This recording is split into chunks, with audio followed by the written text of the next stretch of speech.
Bueno, buenas tardes con todos. Bienvenidos a nuestro quinto workshop en el marco del programa de formación, innovación y cambio climático.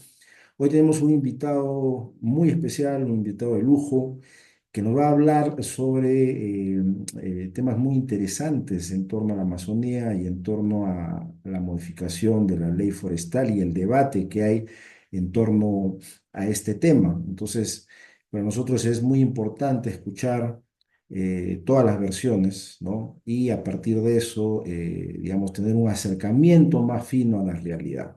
Entonces voy a pasar a presentar a nuestro invitado del día de hoy. Hoy tenemos a cargo de nuestro quinto workshop a Juan Manuel Benítez Ramos. Él es presidente ejecutivo en el Instituto Crecer, estudió economía en la Universidad del Pacífico, culminando sus estudios en la Pontificia Universidad Católica de Chile, con beca de la Fundación Francisco Marroquín con fondos de USAID. Es experto en temas de inversión pública y privada y desarrollo rural, con 25 años de experiencia como funcionario público y consultor del gobierno, organismos internacionales, agencias de cooperación y empresas privadas. Se ha desempeñado como consultor del Banco Interamericano de Desarrollo, Banco Mundial, CAF, GIS, PNUD, entre otras entidades internacionales. También es catedrático en la Escuela de Posgrado en materia de inversión y gasto social, como la Pontificia Universidad Católica del Perú, la Universidad Nacional de Ingeniería y la Universidad Peruana Cayetano Heredia. Ha sido director del Centro de Investigación Empresarial de la Cámara de Comercio de Lima y cofundador del Instituto de Economía y Desarrollo Empresarial de la Cámara de Comercio de Lima. Ha sido director ejecutivo de Agro Rural del Minagri, viceministro de Desarrollo, Infraestructura Agraria y Riego y ministro de Agricultura y Riego. Bienvenido, Juan Manuel, gracias por tu valioso tiempo. Bienvenido a este quinto workshop. Te dejo. Adelante, Juan Manuel.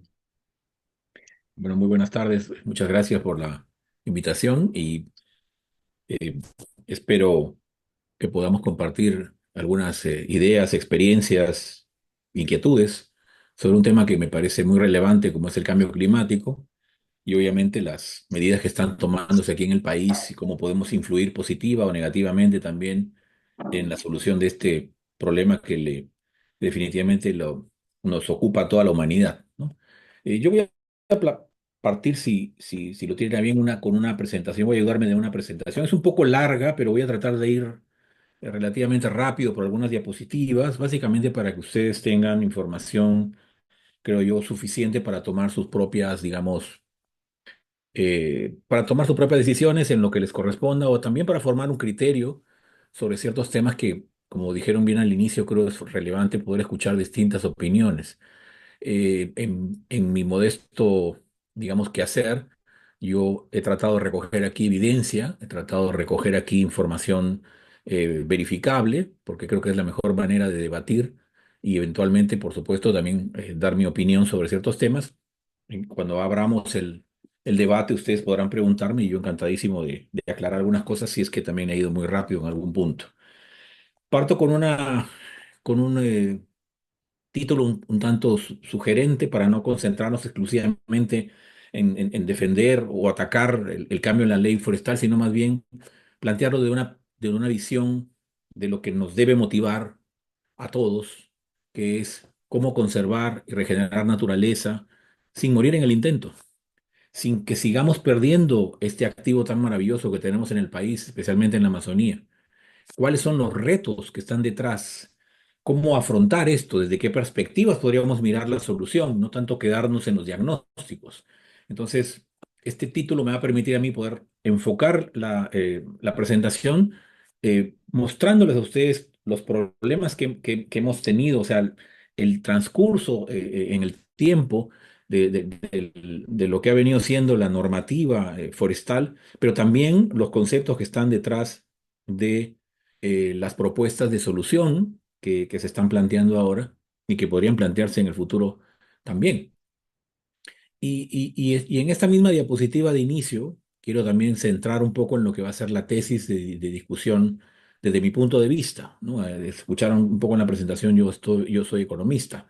Entonces yo tengo una mirada también ciertamente economicista del tema y eso obviamente lo voy a mostrar aquí en mi presentación. Pero desde el ángulo de mi experiencia como ministro de Agricultura, que fue el último cargo que tuve, en el Estado, me parece que uno de los temas centrales es debatir sobre cuáles son las causas de la deforestación, cuáles son esos drivers que le llaman de deforestación, para poder atacar eso y controlar de alguna manera lo que estamos viendo cada año con una pérdida pues importante de activos y de ecosistemas, ¿no? Entonces, la reducción de la pobreza y el hambre cero van a estar en el centro de la presentación como una, digamos, como una radiografía del dónde está para mí por lo menos, dónde está el kit del problema y cuál sería esa solución a partir de un reconocimiento de la necesidad de combatir la pobreza, de reducir el hambre, enfocado sí en lo que vamos a llamar paisajes sostenibles e inclusivos, que tienen obviamente un contenido productivo, pero también tienen un contenido de conservación. Bueno, perdón la introducción un poco larga, vamos a ir con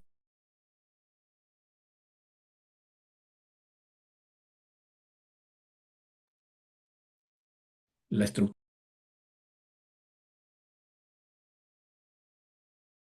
Creo que se apagó tu volumen, Juan. Sí, Ahora sí, ahora sí, ahora sí. ok, sí, perfecto. Hablemos primero del concepto de sostenibilidad. Hablamos mucho de esto, hay mucho discurso sobre sostenibilidad, hay varias definiciones, yo me voy a quedar con esta, que es la que me parece que centra mejor las cosas, porque habla de una preocupación fidedigna, creo, para todos, entre lo que es el uso de los recursos hoy, sin cuestionar, sin complicar, sin dañar las posibilidades de nuestras generaciones futuras. O sea, tiene que haber un balance entre el presente y el futuro. Lo que haga hoy tiene un efecto en el futuro. Entonces, es importante que tengamos en la cabeza eso. Es nuestra sostenibilidad hacia el futuro, mira, va a depender de lo que hagamos hoy. Y eso se ha desarrollado también en los Objetivos del Desarrollo Sostenible, en los ODS, ¿verdad? Y no por casualidad, ustedes fíjense, los dos primeros tienen que ver con lo que marcamos al inicio, fin de la pobreza y hambre cero. Ciertamente hay otros, son 17, pero yo me centraría en estos porque de alguna manera están reflejando lo que los pensadores en este tema han entendido, que la base del problema y también, por supuesto, de la solución es el hombre y su accionar, ¿no? Entonces, obviamente, la pobreza y el hambre tienen una consideración importante en la forma de actuar de las personas. No es lo mismo hablar para mí de sostenibilidad teniendo mis necesidades básicas fundamentales satisfechas que hablando de una persona pobre, ¿no es cierto?, que no las tiene satisfechas y que por lo tanto para él futuro tiene una mirada mucho más corta. Para él el futuro es mañana, ¿no? El día siguiente. Para él tener un árbol, cuidar el árbol, ¿no es cierto? Puede significar la vida o la muerte, porque si él no tiene con qué cocinar, probablemente va a mirar el árbol como leña, como combustible, lo va a cortar y lo va a utilizar. Parece que hay un micrófono abierto, por favor, si fueran tan gentiles para poder continuar. Y entonces, este es un tema, por favor, ténganlo ahí para luego desarrollarlo. Y otro tema que también me parece importante que lo tengamos claro son las tres patas de la sostenibilidad. No es un tema exclusivamente de medio ambiente. No es solamente la protección ambiental la que hace que el desarrollo sea sostenible, sino también tiene un componente social y un componente económico. Los tres en armonía son los que determinan cuán sostenibles podemos ser. Hay algunas veces en que hay sesgos dependiendo de la profesión y nos inclinamos por una de las tres. Creo que ahí es donde empezamos a cometer errores. Tenemos que tratar de mantener el balance entre las tres patas de la mesa para que la mesa no se nos desarticule. La defensa del bosque, entonces, desde nuestro punto de vista, esta va a ser nuestra tesis, está en la solución para la pobreza. No podemos hablar de largo plazo, de sostenibilidad, si tenemos una persona que no tiene los recursos para subsistir. Esa persona lo que va a tratar es de sobrevivir.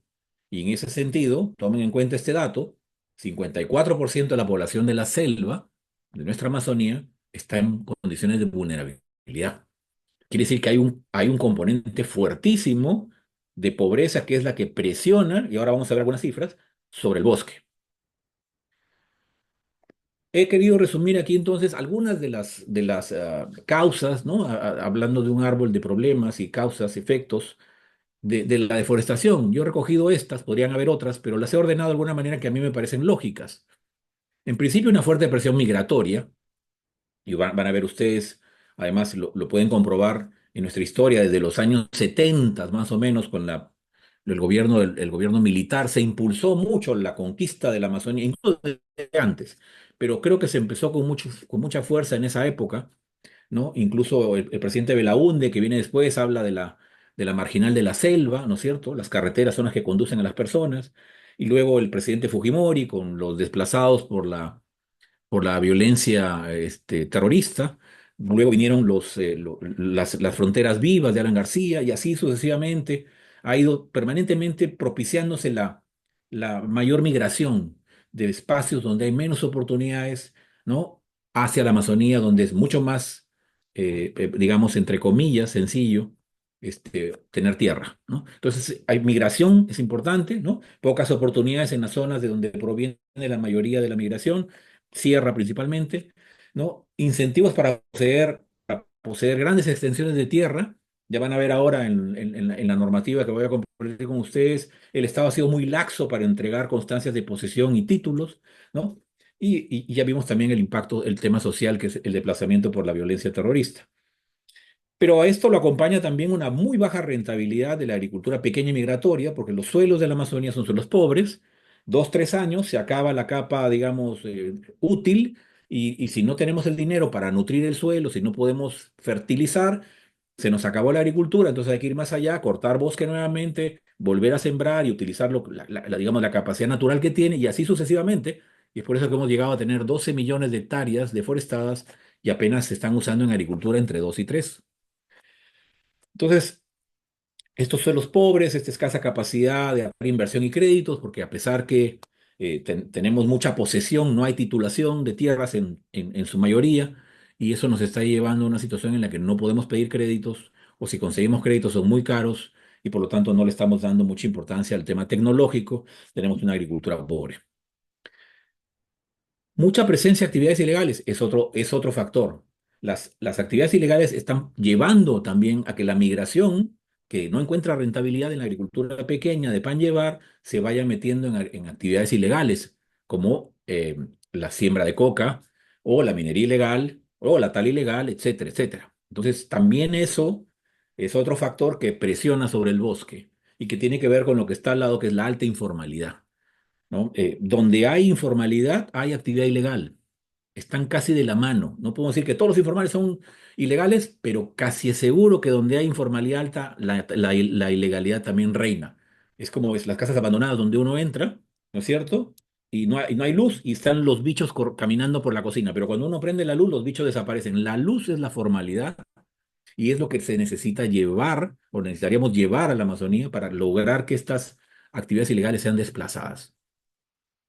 Ya la mayoría, digamos, el crecimiento de la deforestación nos va a llevar precisamente pues a conflictos sociales que vemos de manera continua, ¿no? Incluso los atentados contra defensores de la Amazonía, etcétera, ¿no? Y obviamente la pérdida de servicios ecosistémicos, lo que está trayendo pues una mayor pérdida de la calidad de vida de la población, no solamente local, sino a nivel mundial por lo del cambio climático. ¿Cómo resolvemos el problema? Para nosotros, lo dijimos al inicio, deberíamos replantear la situación mirando el paisaje, no solamente como un lugar a proteger, no como ese jardín hermoso que uno le pone el cartel que dice no pisar el césped. Va más allá de eso, va al uso, al aprovechamiento de los recursos del bosque de manera ordenada. Y eso tiene que ver con una mirada de paisaje, un paisaje que incluye vivienda, industria, agricultura, el propio bosque en pie y otros usos del bosque. Es decir, tenemos que aceptar que en la Amazonía viven personas. Hay 4 millones de personas que viven en la Amazonía del Perú y que están haciendo agricultura en 2 o 3 millones de hectáreas, producen 70 productos más o menos y muchos de ellos vienen a Lima, se alimentan a casi 6 millones de peruanos. Es indiscutible que es una actividad que no va a desaparecer, ¿no? Es una actividad que está ahí y que económicamente es viable y que además tiene pues una actividad importante. Entonces lo que tenemos que mirar es más bien cómo ordenamos el territorio, cómo asignamos derechos de propiedad y cómo logramos revertir esta situación de bajas productividades y baja rentabilidad por alta productividad. ¿Qué quiere decir eso? Hacer más producto por hectárea para usar menos tierra, resolver los problemas de pobreza y evitar la presión sobre el bosque. Y eso es algo que también ahora vamos a ir desarrollando un poco. Entonces, deberíamos pensar en algo como esto, un lugar hoy día más ordenado, donde hay áreas que no se pueden tocar, que es un bosque para conservar, pero hay áreas donde sí se puede hacer agricultura, donde hay ciudades, donde hay industria, donde hay etcétera. O sea, es un equilibrio, ¿no es cierto?, que deberíamos replantear para, de esa manera, saber que existen, pues, espacios donde se puede usar el suelo de una manera, pero hay que proteger también el bosque en pie.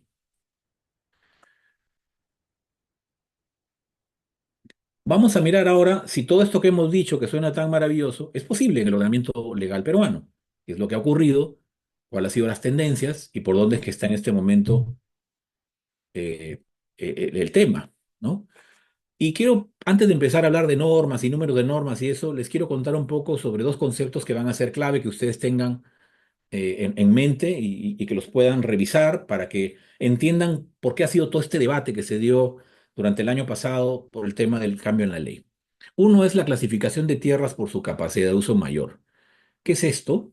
Es la capacidad del suelo para producir. Mientras menos capacidad tenga, es más forestal. Mientras más capacidad tenga, es más agrario. Para ponerlo en sencillo, de repente no todos aquí son ingenieros agrónomos, entonces vamos a ponerlo como para mí, para economista. Es los suelos más despreciables, más desdeñables, más degradados, menos productivos, son los forestales. Y los suelos más ricos, con más nutrientes, que pueden ser para hacer productos de cualquier tipo, esos son los agrarios, los agrícolas. Esto es una metodología que se planteó en los años 70, más o menos, es una metodología que proviene de los Estados Unidos. Los americanos inventaron esto, se hacen calicatas, se sacan muestras de suelo, se llevan a un laboratorio y se analiza si es que efectivamente los suelos son de cuál calidad. Pero aquí a propósito les he puesto una foto que para los que no conocen, esto que ven aquí es el desierto de Chavimochi. Bueno, ya no es un desierto, fue un desierto. Hoy día ustedes van a encontrar arándanos, paltas, espárragos, uvas, etcétera, etcétera, etcétera. Porque la clave para que esto se vea así de verde no es el suelo, porque si tuviéramos que definir cuál es el suelo más pobre de la Tierra, definitivamente ese sería el desierto. Pero aquí estamos viendo que el propio hombre ha demostrado, el ser humano ha demostrado, que con la tecnología correcta, con disponibilidad de agua, riego, ha logrado dominar el desierto y ha convertido a esa inmensa cantidad de arena en tierra productiva. Entonces, eso empieza a cuestionar un poco este concepto. ¿Es un tema de capacidad de suelo o es un tema de inversión? Es decir, si tengo el bolsillo suficiente para poder invertir en sistemas de riego, en fertilizantes, en material genético, ¿puedo revertir o no la capacidad del suelo? Yo pienso que sí. Obviamente los costos van a ser mayores si mi suelo es más pobre, evidentemente, pero es un tema que es un factor más tecnológico que un dato, ¿no es cierto?, que está establecido en una norma que dice que el suelo se puede usar para algo sí o no. Otro concepto que también es importante es el cambio de uso actual. ¿Qué es el cambio de uso actual? Precisamente es cómo llevo un bosque a que se convierta en un suelo agrícola. Hay un procedimiento. De acuerdo a la ley forestal, por lo menos la última, la de la 29763, la ley que se aprobó en el año 2011, en el artículo 38, ahora lo voy a poner también para volver a leer con ustedes, le da la posibilidad a un agricultor que tiene bosque en pie, árboles, cambiar el uso y convertir ese bosque en un terreno agrícola, como ven ustedes aquí abajo a la izquierda. ¿Y cuál es el procedimiento? Pues simplemente establecer que ese suelo, a través de esta metodología, si ese suelo tiene características agrícolas, si su capacidad productiva es muy alta, entonces es agrícola y por lo tanto puedo cortar el bosque hasta un 70% y hacer esto, hacer agricultura. ¿Ok? Entonces, clasificación de suelos por su capacidad de uso mayor, ya saben lo que es, cuánto aguanta o qué aguanta el suelo, y eso es un parámetro. Y cambio de uso es cómo llevo bosque a agricultura, cómo le cambio el uso precisamente de un bosque en pie a cultivos en limpio o cultivos permanentes o lo que fuere. Y aquí estamos frente a la ley vigente 29763 en dos artículos que son clave para entender la discusión que ha habido. La primera es el artículo 37, que dice que está prohibido cambiar el uso actual de tierras de uso forestal y de protección a terreno agropecuario. O sea, si yo hago las calicatas y ese suelo es forestal, no lo puedo convertir en agrícola. Está prohibido. Se prohíbe, dice. Y también se prohíbe, por ende, el otorgamiento de títulos de propiedad, certificados o constancias de posesión en estas tierras de dominio público. ¿Qué quiere decir? Que el Estado entiende que el suelo forestal es patrimonio de la nación y por lo tanto no se puede entregar en propiedad. Los suelos agrícolas, en cambio, no son patrimonio de la nación, es decir, no son, pueden ser entregados en propiedad. No necesitas hacer una concesión. Que los suelos digamos, forestales se entregan en cesión en uso. Los suelos agrícolas se entregan en propiedad. ¿Ya? Entonces, esto es importante porque determina qué tipo de derecho le podemos dar. Si está sobre suelo forestal, no le podemos dar un título, solo le podríamos dar un contrato de cesión en uso que se llaman CUSAF. Ya pues lo vamos a contar un poco más. El otro artículo importante es el artículo 38 que dice, sin embargo, a pesar que tengo un bosque en pie, ojo, tengo cobertura, si yo determino que el suelo es agrícola, yo puedo cortar el bosque, hasta un 70%. Lo puedo cortar y puedo hacer agricultura. Entonces aquí empecemos ya a pensar en ese dato, en ese comentario que la gente habla de la ley antiforestal, que es la ley que se aprobó última, la ley que modifica. Pregunto, si está permitido hoy día cortar bosque en pie y hacer agricultura, ¿no será acaso este un artículo antiforestal? Lo dejo ahí, después volvemos sobre el tema. Hablemos sobre lo que ha sido el desarrollo de la legislación a través del tiempo. No voy a entrar en todos porque es muy largo, solamente lo está aquí, ustedes lo van a ver en la grabación, pueden tomar una fotografía, una captura de pantalla, lo pueden revisar. Yo voy a ir por unos de los cuales algunos puntos de los cuales me parecen más interesantes, ¿no?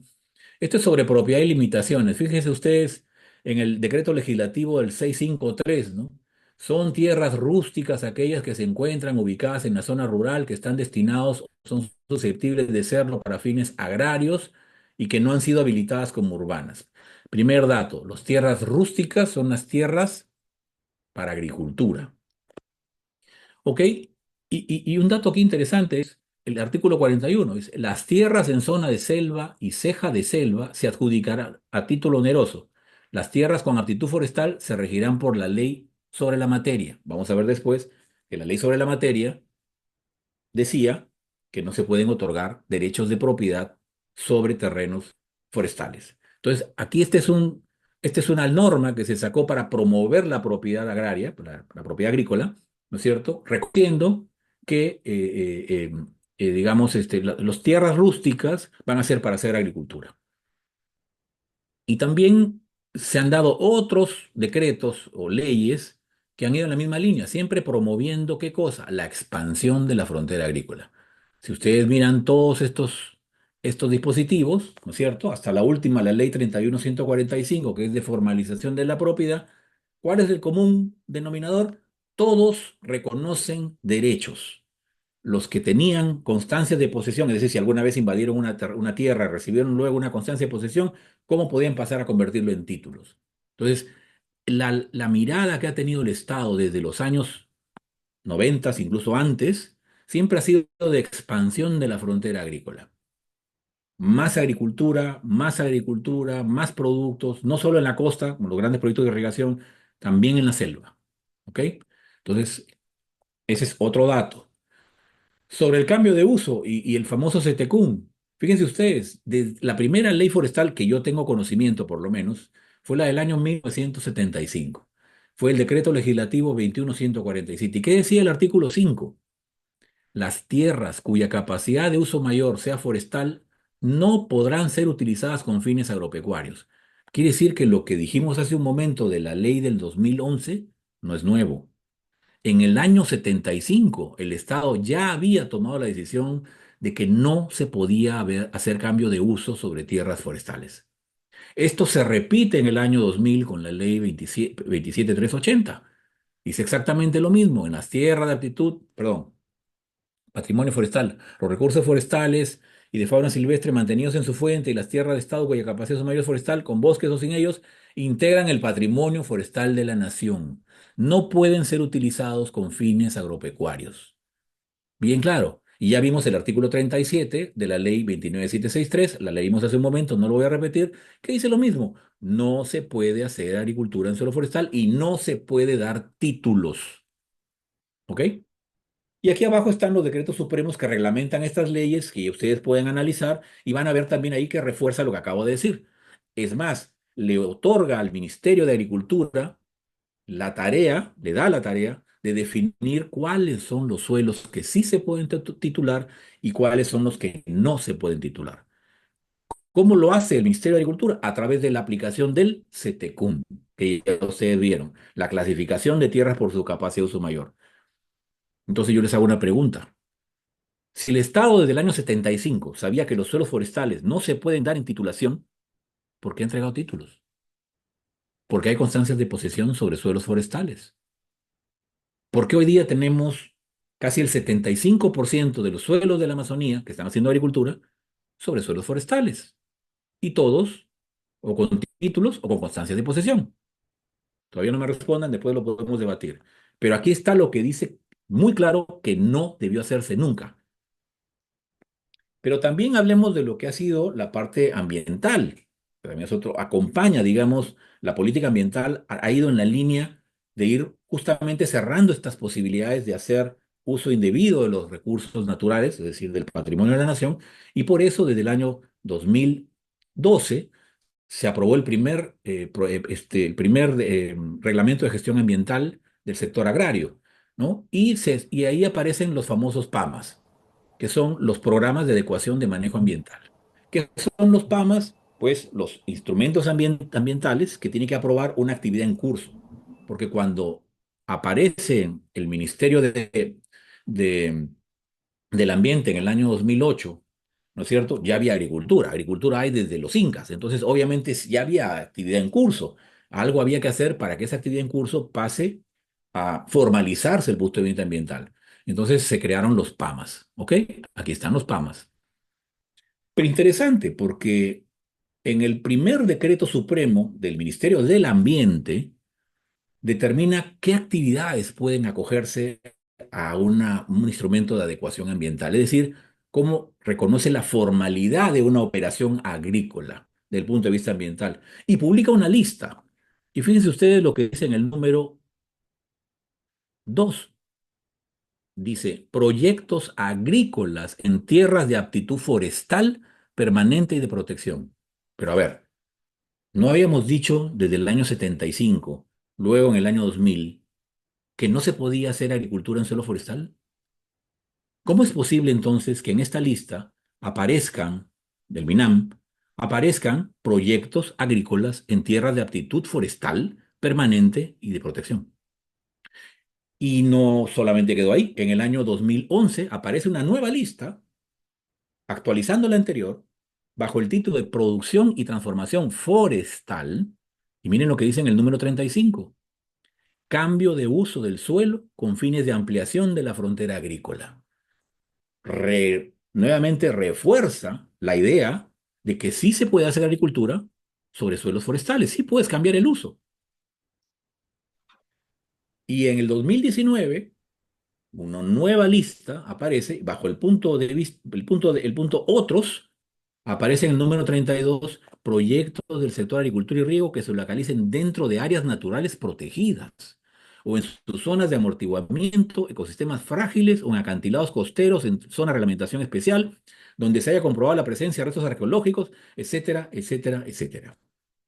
Entonces, nuevamente, para mí, y espero alguno para ustedes también, el Estado está ratificando su deseo de que la agricultura se pueda hacer de manera formal y está reconociendo, en contra de la ley, que se puede formalizar una agricultura sobre suelos que para lo que estaba concebido anteriormente no deberían, porque estaban dentro de lo que se llaman áreas forestales o de protección.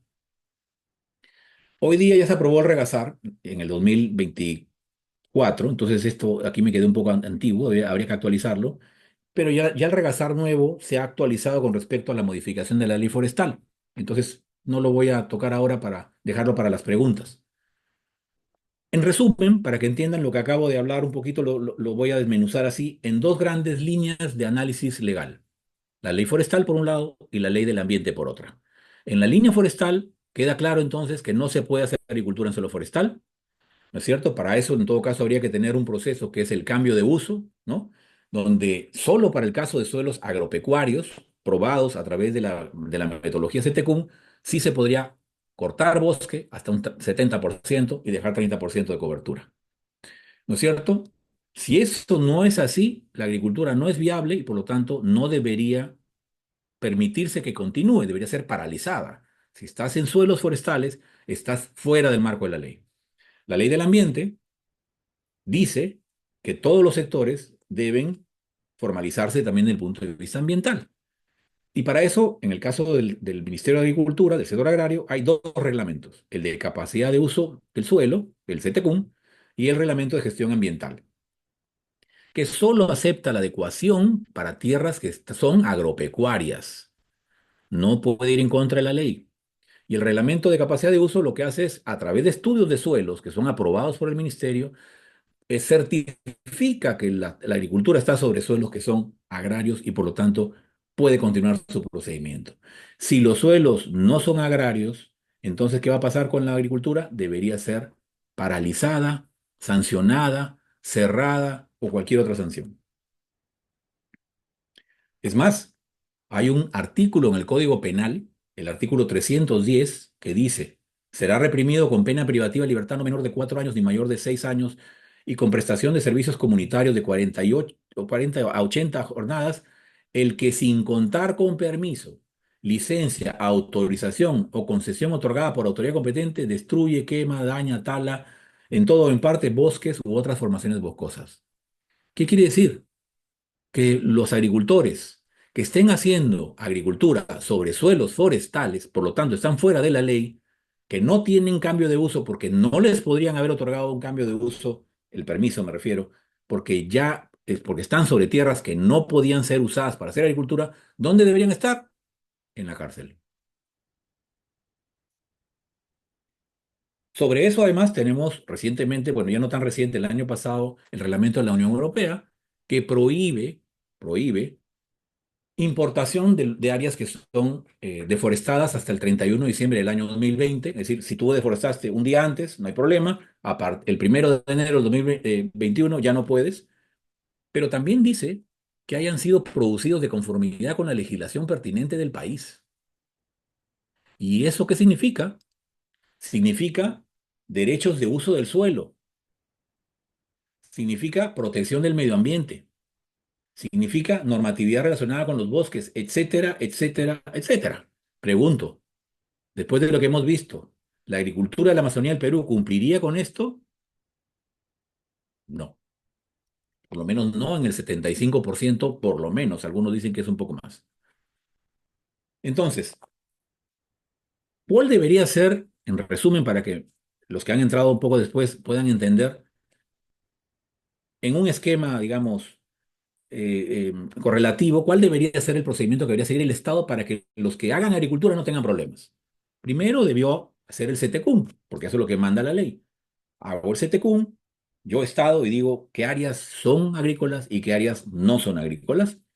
Hago mi zonificación forestal sobre la base del CTCUM y luego digo voy a titular las áreas que me permite la ley. Las que he identificado que son agrícolas, las puedo titular y por lo tanto las puedo entregar en propiedad y pueden ser aprovechadas. El privado, una vez que tiene el título de propiedad, debe hacer su instrumento de gestión ambiental. Sobre la base de ese instrumento de gestión ambiental, le dice al Estado, oye, mi actividad no genera impacto significativo, dame permiso, cambio de uso, para cortar el bosque hasta el 70% como manda la ley 29763. Corto el bosque, arranco mi operación y no voy a tener un solo problema. Voy a estar dentro de la ley y por lo tanto felices y contentos. Pero ¿cuál es la realidad?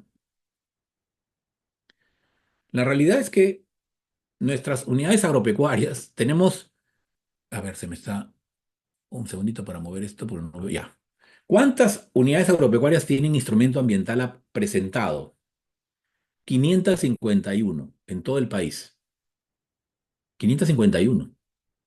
Solo en la Amazonía tenemos 300, no, 450.000 unidades agropecuarias. Pero en todo el país hay 551 que han presentado unidades, instrumentos ambientales. ¿Cuántas tienen estudios de suelos aprobados? CETECUM, aprobado. ¿Cuántas? 157.000 hectáreas. Aquí estamos hablando de hectáreas. De 157.000 hectáreas. ¿Cuántas hectáreas productivas solo en la Amazonía existen solamente en la Amazonía? Lo dije hace un momento. 2 o 3 millones.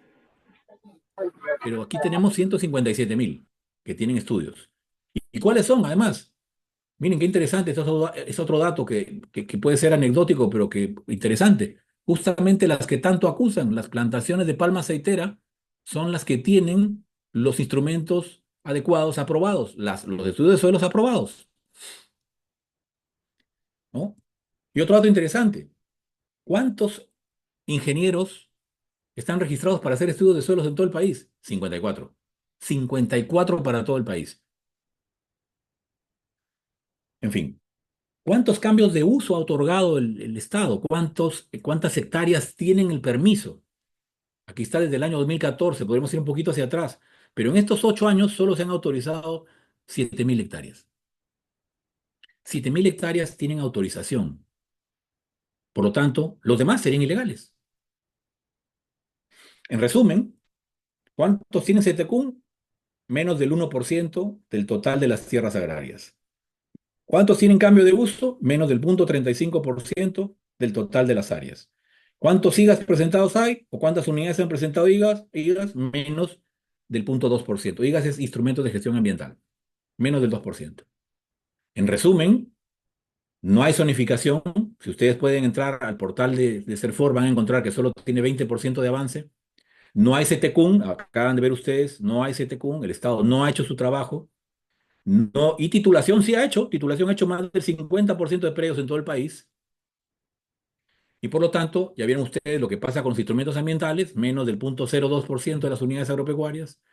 Cambio de uso, ya vieron que no tenemos, por lo tanto, ¿qué debería pasar con la agricultura del Perú? Cierre. Debería ser cerrada. La agricultura sería inviable desde el punto de vista de la norma forestal y la norma ambiental. Y aquí hay un caso que tomé de una empresa que no es agrícola, es una empresa eh, avícola en la zona de Paracas. Y para que vean ustedes, dentro de las observaciones que le planteó la Dirección General de Asuntos Ambientales, le pone, ¿no?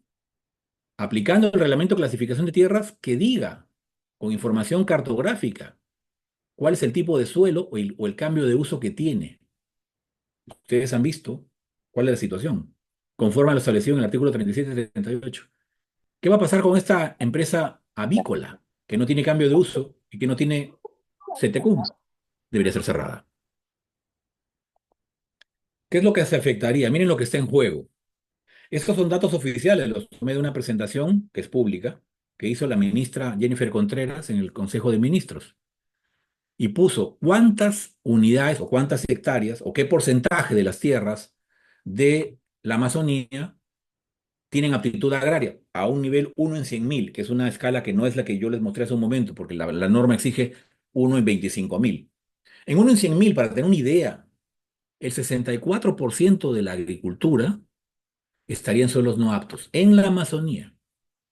Y a nivel nacional, 16% de la agricultura en todo el Perú estaría en suelos aptos para hacer cultivos. O sea, ¿se imaginan? De los casi hoy día, bueno, 11 millones de hectáreas, tenemos 16% donde debería estar.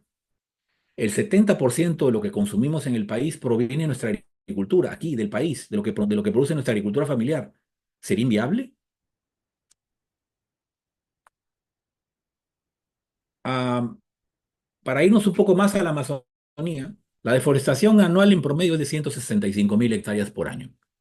Y todos los años tenemos más o menos esa cantidad, salvo el año 2020 que se pasó de 200.000 hectáreas, que fue el año de la pandemia, que parece que mucha gente regresó y no encontró mejor actividad que ir a tumbar bosque. Pero esta es la realidad. Tenemos una norma aparentemente buena, yo creo que es una de las mejores, pero que en el papel está bien, pero que en la práctica no ha servido para mucho. Tenemos una situación, además, en la que la pérdida de bosques no está explicada por la gran industria, como algunos dicen. Aquí tenemos un dato oficial, está el 2020, pero pueden conseguirlo ya el 2022 en el portal que se llama Geobosques, que es un portal oficial del Ministerio del Ambiente. Y pueden encontrar este mismo cuadro que dice cuál es la pérdida de bosque por tamaño de propiedad, desde 1 hectárea hasta 500 hectáreas. Fíjense ustedes, la que predomina son el color naranja y el amarillo. ¿Quiénes están ahí entre 1 y 5 hectáreas? Es la agricultura pequeña, que no tiene seguridad jurídica, que no tiene capital, que no tiene tecnología. Esa es la que invade la Amazonía y la que corta bosque. La industria no pasa de 100.000 hectáreas, sobre 12 millones de hectáreas deforestadas. Por otro lado, hemos encontrado, y este es un dato del Instituto Crecer, en un estudio que hicimos rápidamente, que los quintiles donde hay más ingresos, donde hay hoy día cultivos como cacao, como café, como palma aceitera, que han logrado ya instalarse de manera permanente, que tienen productividades mejores, todavía no las deseadas, pero mejores, y que elevan los ingresos, tienen menores tasas de deforestación. Entonces, aquí nos están dando un dato. Si tengo a los pequeños, a los más pobres tumbando el bosque, lo que tengo que hacer es pasarlos a este sistema, a este esquema en el cual tengan cultivos más rentables y donde puedan ser permanentes y donde no estén tratando de ir cortando bosque permanentemente, sino que más bien se asienten en un solo lugar. De las tierras que han sido deforestadas, que ya están haciendo agricultura, ¿cuánto es el porcentaje de las pequeñas, de menos de 50 hectáreas? 96%. Solo 3,7% son de más de 50 hectáreas, que no podemos decir que son grandotes, son más de 50. Los pequeños están aquí. Del número de hectáreas, para no mirarlo solo por número de empresas o número de unidades agropecuarias, por hectáreas, el 86% está en manos de los que tienen menos de 50 hectáreas. Solo el 13% está en manos de los que tienen más de 50 hectáreas, donde podría estar la industria. Pero otro dato interesante, también las comunidades indígenas han deforestado para hacer agricultura. Este es un dato que también está en este portal de Geobosques. Al año 2018, que es el dato que tienen registrado, había una deforestación de casi 1.265, perdón, 1.265.000 hectáreas para hacer agricultura en manos de las comunidades nativas. Los nativos no viven de caza y pesca. Los nativos hacen agricultura también. Entonces, ¿cuál es o era la situación antes del cambio normativo de un conflicto social sin precedentes? Algunos hablaban del baguazo. Yo creo que esto hubiera sido peor, porque si tenemos 2 millones de hectáreas en la Amazonía que están haciendo agricultura, y según los datos del Ministerio del Ambiente, lo dijo en la Comisión Agraria, 1.500.000 están sobre suelos forestales, ¿qué iba a tener que ocurrir? Íbamos a tener que cerrar la agricultura. Íbamos a tener que multar a los agricultores. No iban a poder exportar a la Unión Europea. Eso hubiera sido, pues, una situación, la verdad, bastante lamentable en términos del costo social que se iba a enfrentar en la Amazonía del Perú. ¿Y quiénes son los que ganan con esto? ¿Quiénes son los que más lucran de la informalidad? Lo dije al principio. Pues obviamente las actividades ilegales. Las que no paran, porque hoy día tenemos 100.000 hectáreas de sembríos de coca. En el año 2016 habían 30.000, hoy día hay 70.000 hectáreas más. Solo en Ucayali hay 10.000 hectáreas. La otra son el tráfico de madera, la otra es la trata de personas, la otra es obviamente la minería ilegal. Mientras menos formalidad, más oscuridad, mientras más oscuridad, más ilegalidad. Nuevamente la pregunta entonces, ¿qué hacemos? ¿Cómo revertimos esta situación? En ese momento, hace un año atrás, analizábamos si la ley, que es muy buena, ha cumplido 11 años y en ese tiempo se han perdido casi 2 millones de hectáreas, algo está fallando. Y precisamente, desde nuestro punto de vista, lo que estaba fallando es el entendimiento de lo que está pasando en la realidad. En la realidad, y este es el famoso artículo que ha causado y todavía tiene por ahí algunos detractores, que dice lo siguiente, dice, los predios privados que cuenten con títulos de propiedad o constancias de posesión emitidas por la autoridad competente con anterioridad a la vigencia de la presente ley, ojo, no cualquiera, no el que llegó ayer, no el que va a venir mañana, el que ya tenía títulos o constancias de posesión emitidas por autoridad competente o que se encuentren entre los alcances de la ley 31145 que les dije, la ley de saneamiento físico legal de tierras, que no contengan masa boscosa, ya fueron limpiados, ya no tienen cobertura, tenemos 12 millones de hectáreas sin cobertura, y que desarrollen actividad agropecuaria. Son considerados de manera excepcional, no está derogando la ley 29763, ese es un error también, no es así, crea una excepción para que se puedan adecuar. Los que ya tienen agricultura, los que ya no tienen bosque, pueden pueden formalizar sus predios con títulos y con certificaciones ambientales, porque van a considerar como áreas de exclusión para fines agropecuarios y por lo tanto están exceptuados de realizar la clasificación CTCUM y del cambio de uso del artículo 38. Sin embargo, miren, no exime de la responsabilidad de tener el 30% de reserva mínima. Interesante, podremos recuperar el 30% perdido, porque ahora el que tenga o reivindique un título de propiedad va a tener que cumplir con la reserva. Si ya no lo tiene, acá dice abajo, en caso el predio no cuente con el área de reserva mínima, esta deberá ser compensada de manera progresiva con áreas reforestadas o de conservación dentro o fuera del predio. Interesante. Por lo menos un 30% de lo perdido podría recuperarse o podría protegerse a cuenta de la agricultura, que es algo que me parece una introducción interesante en esta norma, que puede ser no perfecta, pero por lo menos era una solución en ese momento para tratar de reconocer la realidad de millones de peruanos que están haciendo agricultura, que han sido motivados por el Estado con carreteras, con créditos, con títulos o constancias de posesión, hasta premios. ¿Acaso ustedes no han visto cuántas veces el Estado ha llevado productores de la Amazonía a Francia a recibir premios por el cacao, el café de alto perfil de taza? ¿No vamos a Starbucks a tomar café de la Amazonía del Perú? Ese café sale de suelos forestales. ¿Qué han hecho los colombianos? Los colombianos han hecho algo muy interesante que es parecido digamos, con otra entrada, pero muy parecido. Han dicho, oye, reconozcamos la realidad. Ya tenemos áreas transformadas.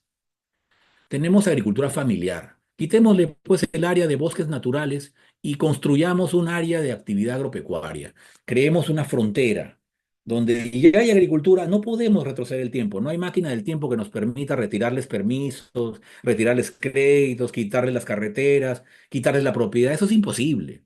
Estamos hablando además, les dije hace un momento, de productores entre 5 o 10 hectáreas en promedio, gente muy pobre. Estado no va a perseguir a esa gente, es imposible. Además, ¿a dónde se irían? ¿Van a regresar a la sierra donde viene la mayoría? ¿A hacer qué? ¿O se internarán en el bosque a seguir cortando, de repente a hacer más hoja de coca o probablemente minería ilegal? Entonces, nos plantea una disyuntiva realista.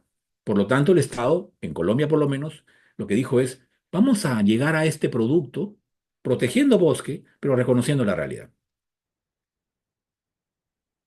Esta es una diapositiva de una propuesta que hicimos nosotros como Instituto Crecer, que iba también en la misma línea, que era de hablar de zonificación, de una zonificación distinta, con exclusiones, respetando la titulación de las comunidades nativas, de compensación para regularizar, etcétera, etcétera, pero no fue tomada en cuenta, no se ha ido por ese camino, pero en todo caso no es que no se pueda hacer todavía. Aquí es algo que de repente alguno de ustedes lo toma como una idea interesante y lo podemos desarrollar. Sería, creo, una contribución a la mejora de la normatividad forestal. En fin. Entonces, quizá para ir cerrando esta parte, creo que la discusión no está en quiénes están por la ley o quiénes están en contra de la ley. Yo creo que eso es un debate estéril. Lo que tenemos que tener claro es que el objetivo común es reducir la pobreza, reducir el hambre para poder combatir el verdadero driver de la deforestación. Si tenemos personas que tienen títulos de propiedad, que tienen garantía de que su tierra se va a respetar, si tienen la posibilidad de contar con esos títulos para apalancar recursos de inversionistas, de prestamistas, para que puedan lograr adquirir tecnología, mejorar su productividad, combinarlo con agroforestería, podríamos generar más bien un reverdecimiento de la Amazonía. Podríamos lograr un balance entre las actividades que nos permitan soñar con ese paisaje sostenible. Si todavía hay que perfeccionar las normas, discutámoslo y revisémoslas, pero no nos pongamos en dos frentes. Somos todos peruanos y todos estamos por el mismo objetivo, salvar nuestra Amazonía de la desertificación. Y la única manera, según decía el propio profesor Duroyani, es creando esta barrera económica, ¿no? Que permita que las personas se asienten en vez de seguir mirando el bosque como la gran oportunidad perdida. Muchísimas gracias. Bueno, quiero Ah, presentarles a un invitado. oye, sí, perdón, tengo un par de videos, no sé si todavía tengo tiempo porque Sí, adelante, me Juan gustaría que Manuel. vean, ¿aló? Sí, puedes ¿Sí? poner los videos. Adelante, Sí, Juan. por favor, porque me gustaría que ustedes no solo escuchen a Juan Manuel Benítez, sino vean lo que dijo en una entrevista, además, el profesor Duroyani, que es uno de los ecologistas más importantes del país. Bueno, quiero presentarles a un invitado que yo creo que es de lujo porque nos va a dar en su experiencia y en sus estudios una mirada bien interesante de lo que estamos hablando. Es Marc Durejani Ricordi, ingeniero agrónomo forestal, doctor en ciencias, profesor emérito de la Universidad Nacional Agraria y La Molina. Primero que para resolver el problema de la deforestación que ya preocupaba a Antonio Brac, ¿ustedes se acuerdan? Ese ministro tan popular Ministro del que Ambiente, fue un colega mío, él propuso la deforestación cero, sin embargo, y la declaró, y sin embargo no se No se consiguió. pudo. No se pudo.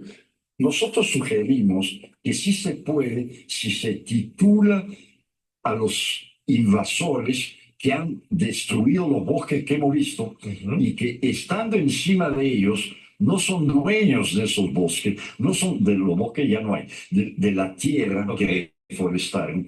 Y sugerimos que si se les da la propiedad de esas tierras, No la posesión, la la propiedad. propiedad, Ya. pasando un paso más adelante, les daríamos la oportunidad de invertir en sus tierras o de comercializarlas y de permitir de esa forma la expansión de la reforestación, que es algo fundamental para abastecer de madera. O sea, en los países como Chile, Argentina y Brasil, que tienen bosques naturales, Brasil tiene mucho más bosque que nosotros. Sin embargo, toda la producción maderera es de plantaciones.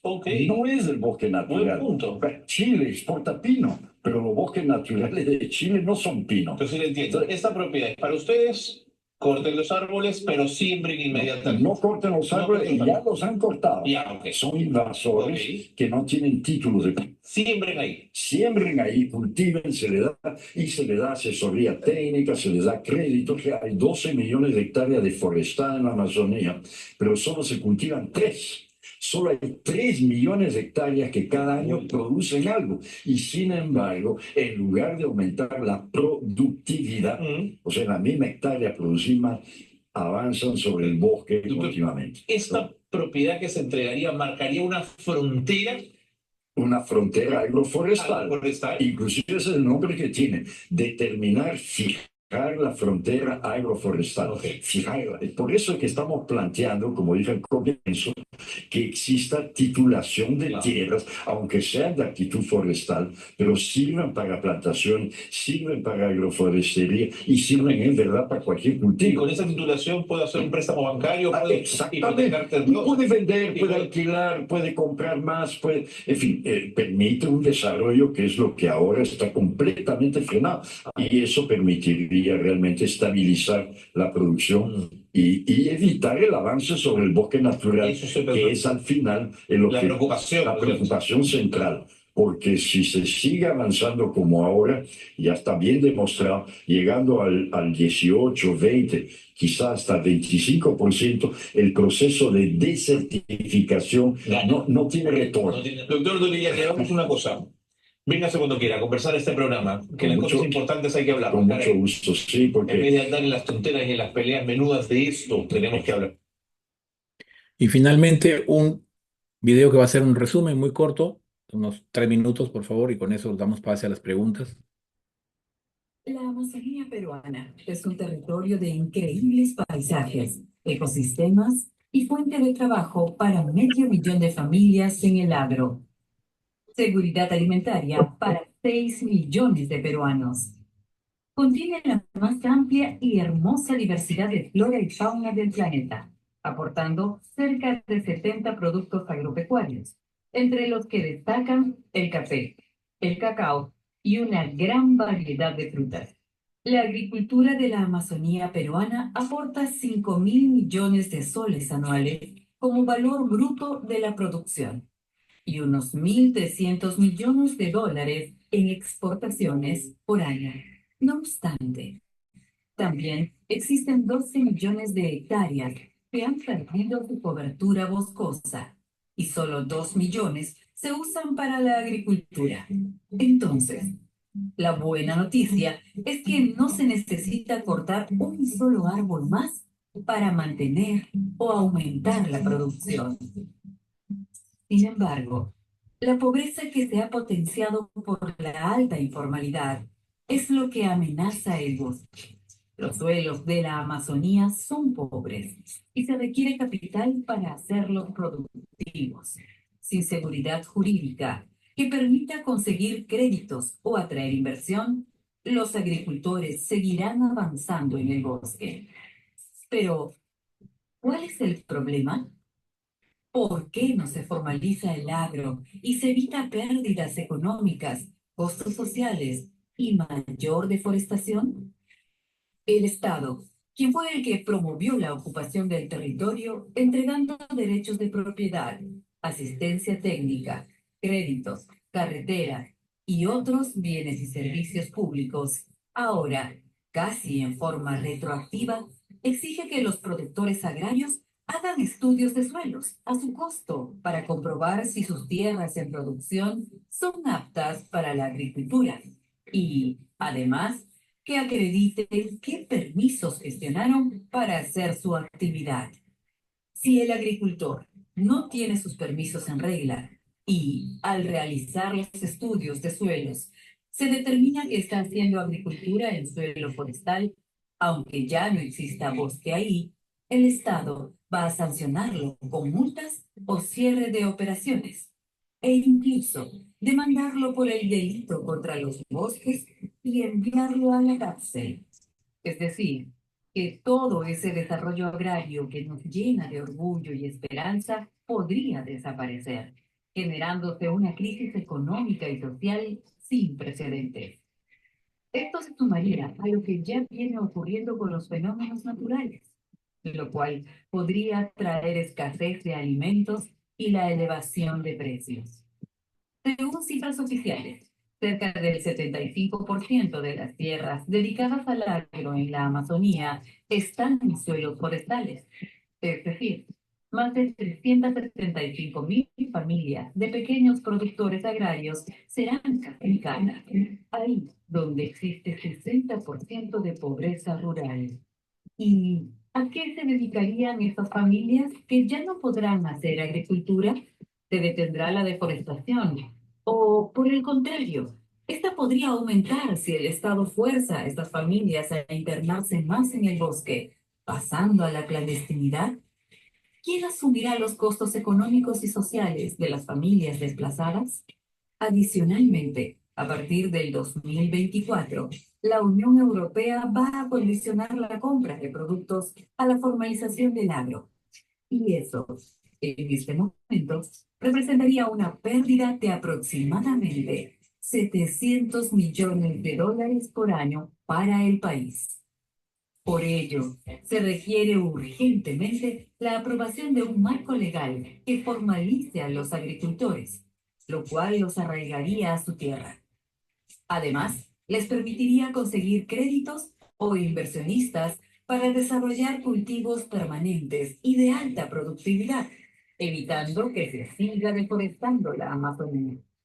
La modificación de la ley forestal es un camino abierto en el Congreso de la República. ¿Tienes una mejor propuesta?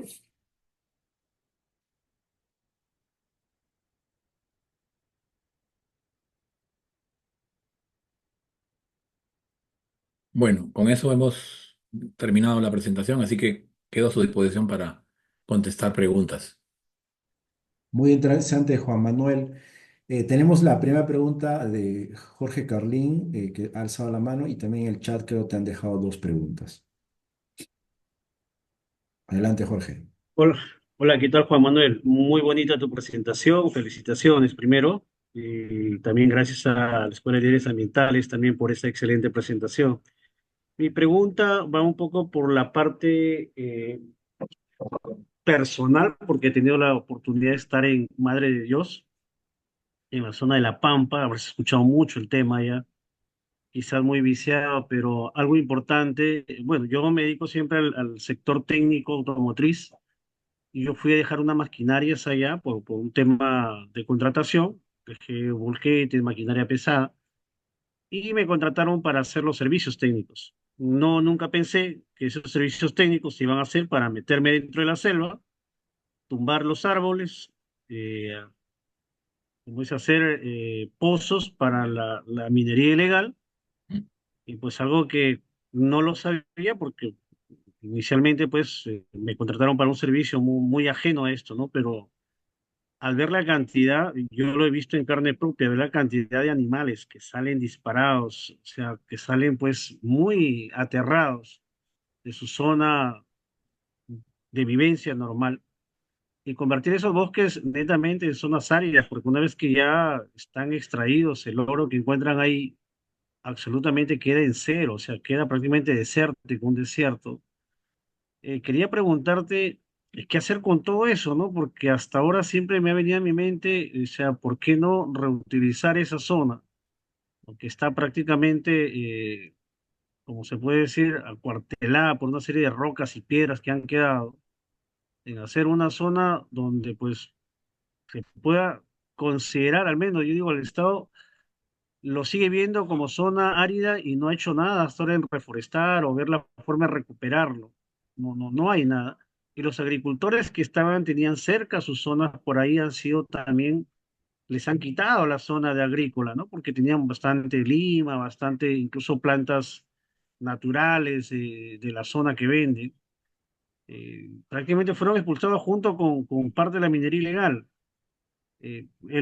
Justamente estoy viendo acerca de la ley, lo que acabas de explicar, pero esos temas muy poco los tocan, ¿no? O sea, yo he ido ya por segunda, tercera vez a Madre de Dios y me sigo tocando con la misma realidad de siempre y sigo conversando porque tengo amigos ahí en la zona de La Pampa, agricultores que no están ajenos a lo que pasa ahí porque eso es algo que a vista y de las autoridades no se hace mucho, pero que hay mucha inversión incluso de muchos políticos que hay en el Congreso, de muchos políticos de la zona de la región, invierten su plata ahí, que no quieren hacer nada y se hacen de la vista gorda. O sea, ¿qué podemos hacer hasta ahora por eso, no? Si no se ha hecho nada hasta ahora, ¿no? Sigo pasando los años y sigo viendo lo mismo, que es, me parece muy aterrador, ¿no? No sé hasta ahora si el Estado, en tu experiencia, ha podido o puede hacer algo o intervenir o alguna ONG o alguna autoridad puede suplir algunas funciones y poder mejorar esa zona ahí, ¿no? Esa era mi pregunta. Gracias, Jorge. ¿Respondo una por una o vamos acumulando preguntas? ¿Cuál es la mecánica? Lo dejo a tu criterio, Juan Manuel.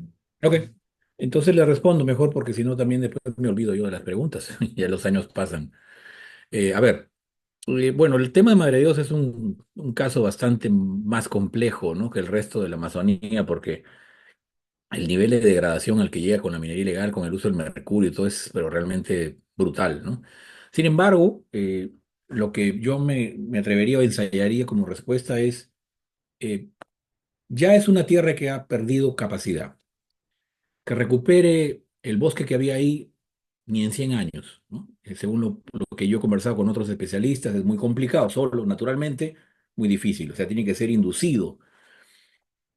Como dije hace un momento, tenemos 10 no, 10 o 12 millones de hectáreas ya deforestados. No necesitamos tanta agricultura tampoco. Tenemos que, digamos, combinar con reforestación para lograr, pues, plantaciones forestales, para lograr también digamos, poder capturar carbono, tener bonos por ese lado, biodiversidad, etcétera. Hay que ser muy creativo.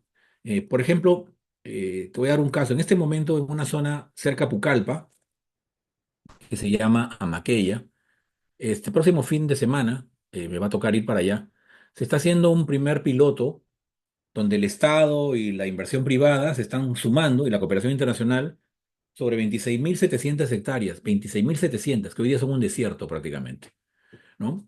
Que ya perdieron cobertura, el suelo es prácticamente es compacto, ha habido ganadería, etcétera.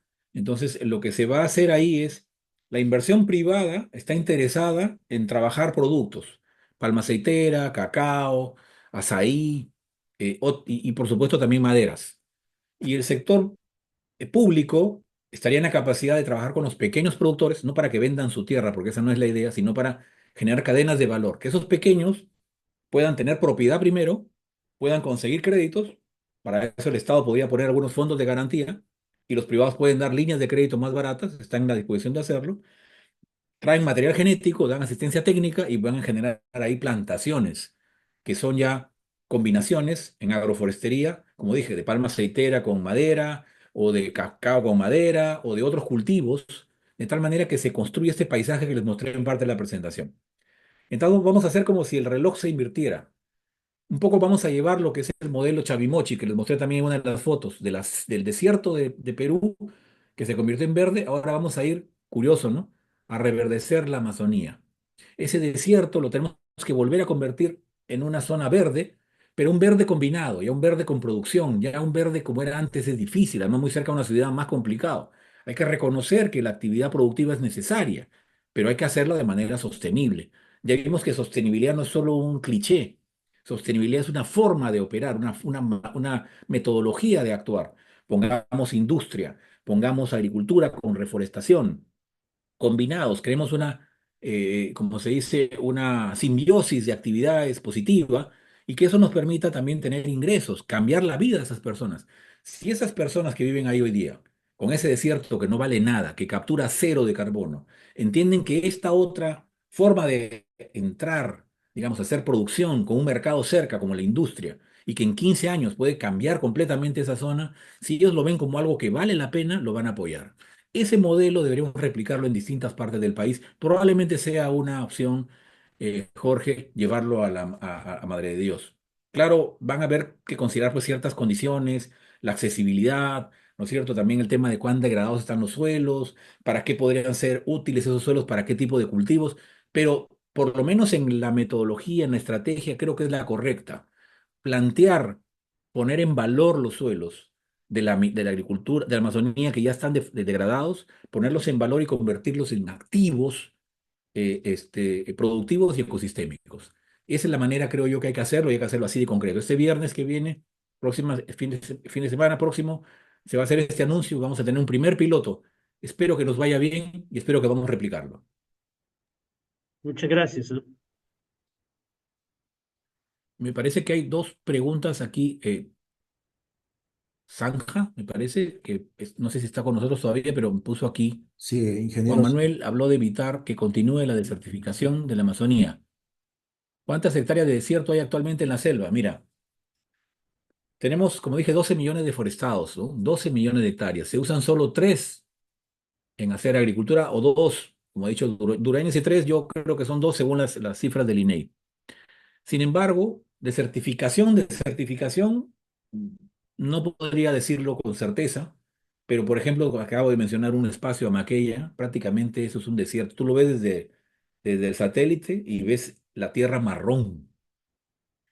Hay otras hectáreas que tienen bosques secundarios, hay otros que tienen purmas. Les va a tomar mucho tiempo de recuperación. Entonces, Duroyani, según las cifras que Duroyani lanzó en su entrevista, estamos cercanos al 15%. Eso es terrible. Si pasamos del 15, 20, 25, ya no hay vuelta atrás. Entonces tenemos que hacer algo rápido. Este mecanismo que les acabo de contar, que tiene un ancla más, digamos, economicista, obviamente productivista, si cabe el dicho, es una manera distinta de enfocarlo. porque hasta ahora hemos hecho lo mismo siempre. Hemos tratado de proteger el bosque en pie y el bosque en pie, lo cual no está mal, no estoy en contra de eso, no estoy diciendo eso, pero se nos olvidó el componente productivo, se olvidó el componente pobreza. Quien debe defender el bosque no es el Estado que no tiene los recursos. Fíjense cuánto tiempo tiene la ley desde el año 75 y lo único que hemos hecho es perder agricultura todos los años. No es capaz. Si no podemos controlar las mafias en las ciudades, si ustedes están viendo los crímenes que hay hoy día en los buses, ¿van a poder controlar allá donde no existe nada a los deforestadores? La única manera es que el propio habitante en la Amazonía proteja su suelo. Y para eso tiene que ser dueño del suelo.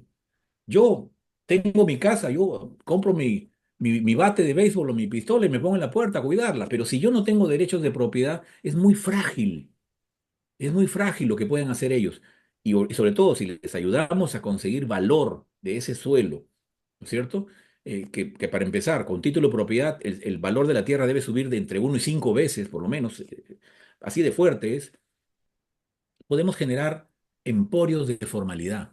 Y donde hay formalidad, llega el Estado recién. Ya se pone la SUNAT, se ponen los bancos, llegan la policía. Entonces, esos emporios de formalidad ahuyentan a las actividades ilegales. Por eso ustedes van a ver la selva central, que fue zona roja, hoy día tiene café, tiene cacao, está mucho más desarrollada y la gente que está relacionada al narcotráfico ha tenido que irse retirando hacia el bosque más remoto. Entonces, si nosotros logramos, como los colombianos, definir una zona bien clara que es productiva y todo lo demás se convierte en ilegal para cualquiera que toque un árbol, sabremos dónde están los ilegales. Los habremos identificado, que es una cosa que hoy día no podemos hacer. ¿Cómo descremo quién es informal, quién es ilegal? Alguien citó por acá en otra pregunta, ¿qué hacemos con el reinfo? ¿No? Bueno, yo entiendo que el reinfo es un desastre, es un fracaso, y no queremos repetir eso en agricultura.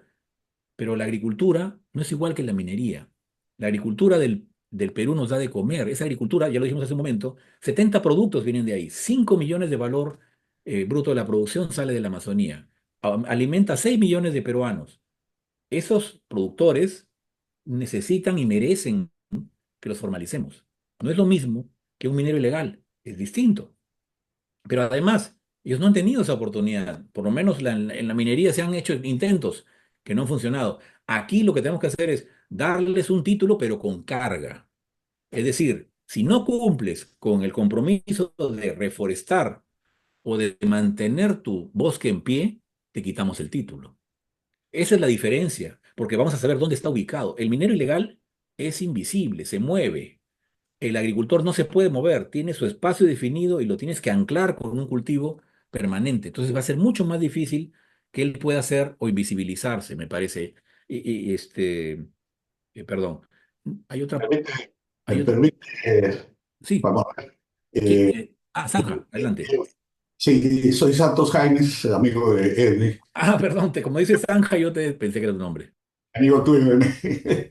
Sí, este, quisiera darle un enfoque un poquito más actual a tu brillante propuesta. Te conozco profesionalmente, te he visto en tu función como ministro y he visto la efectividad y el liderazgo que has tenido allí.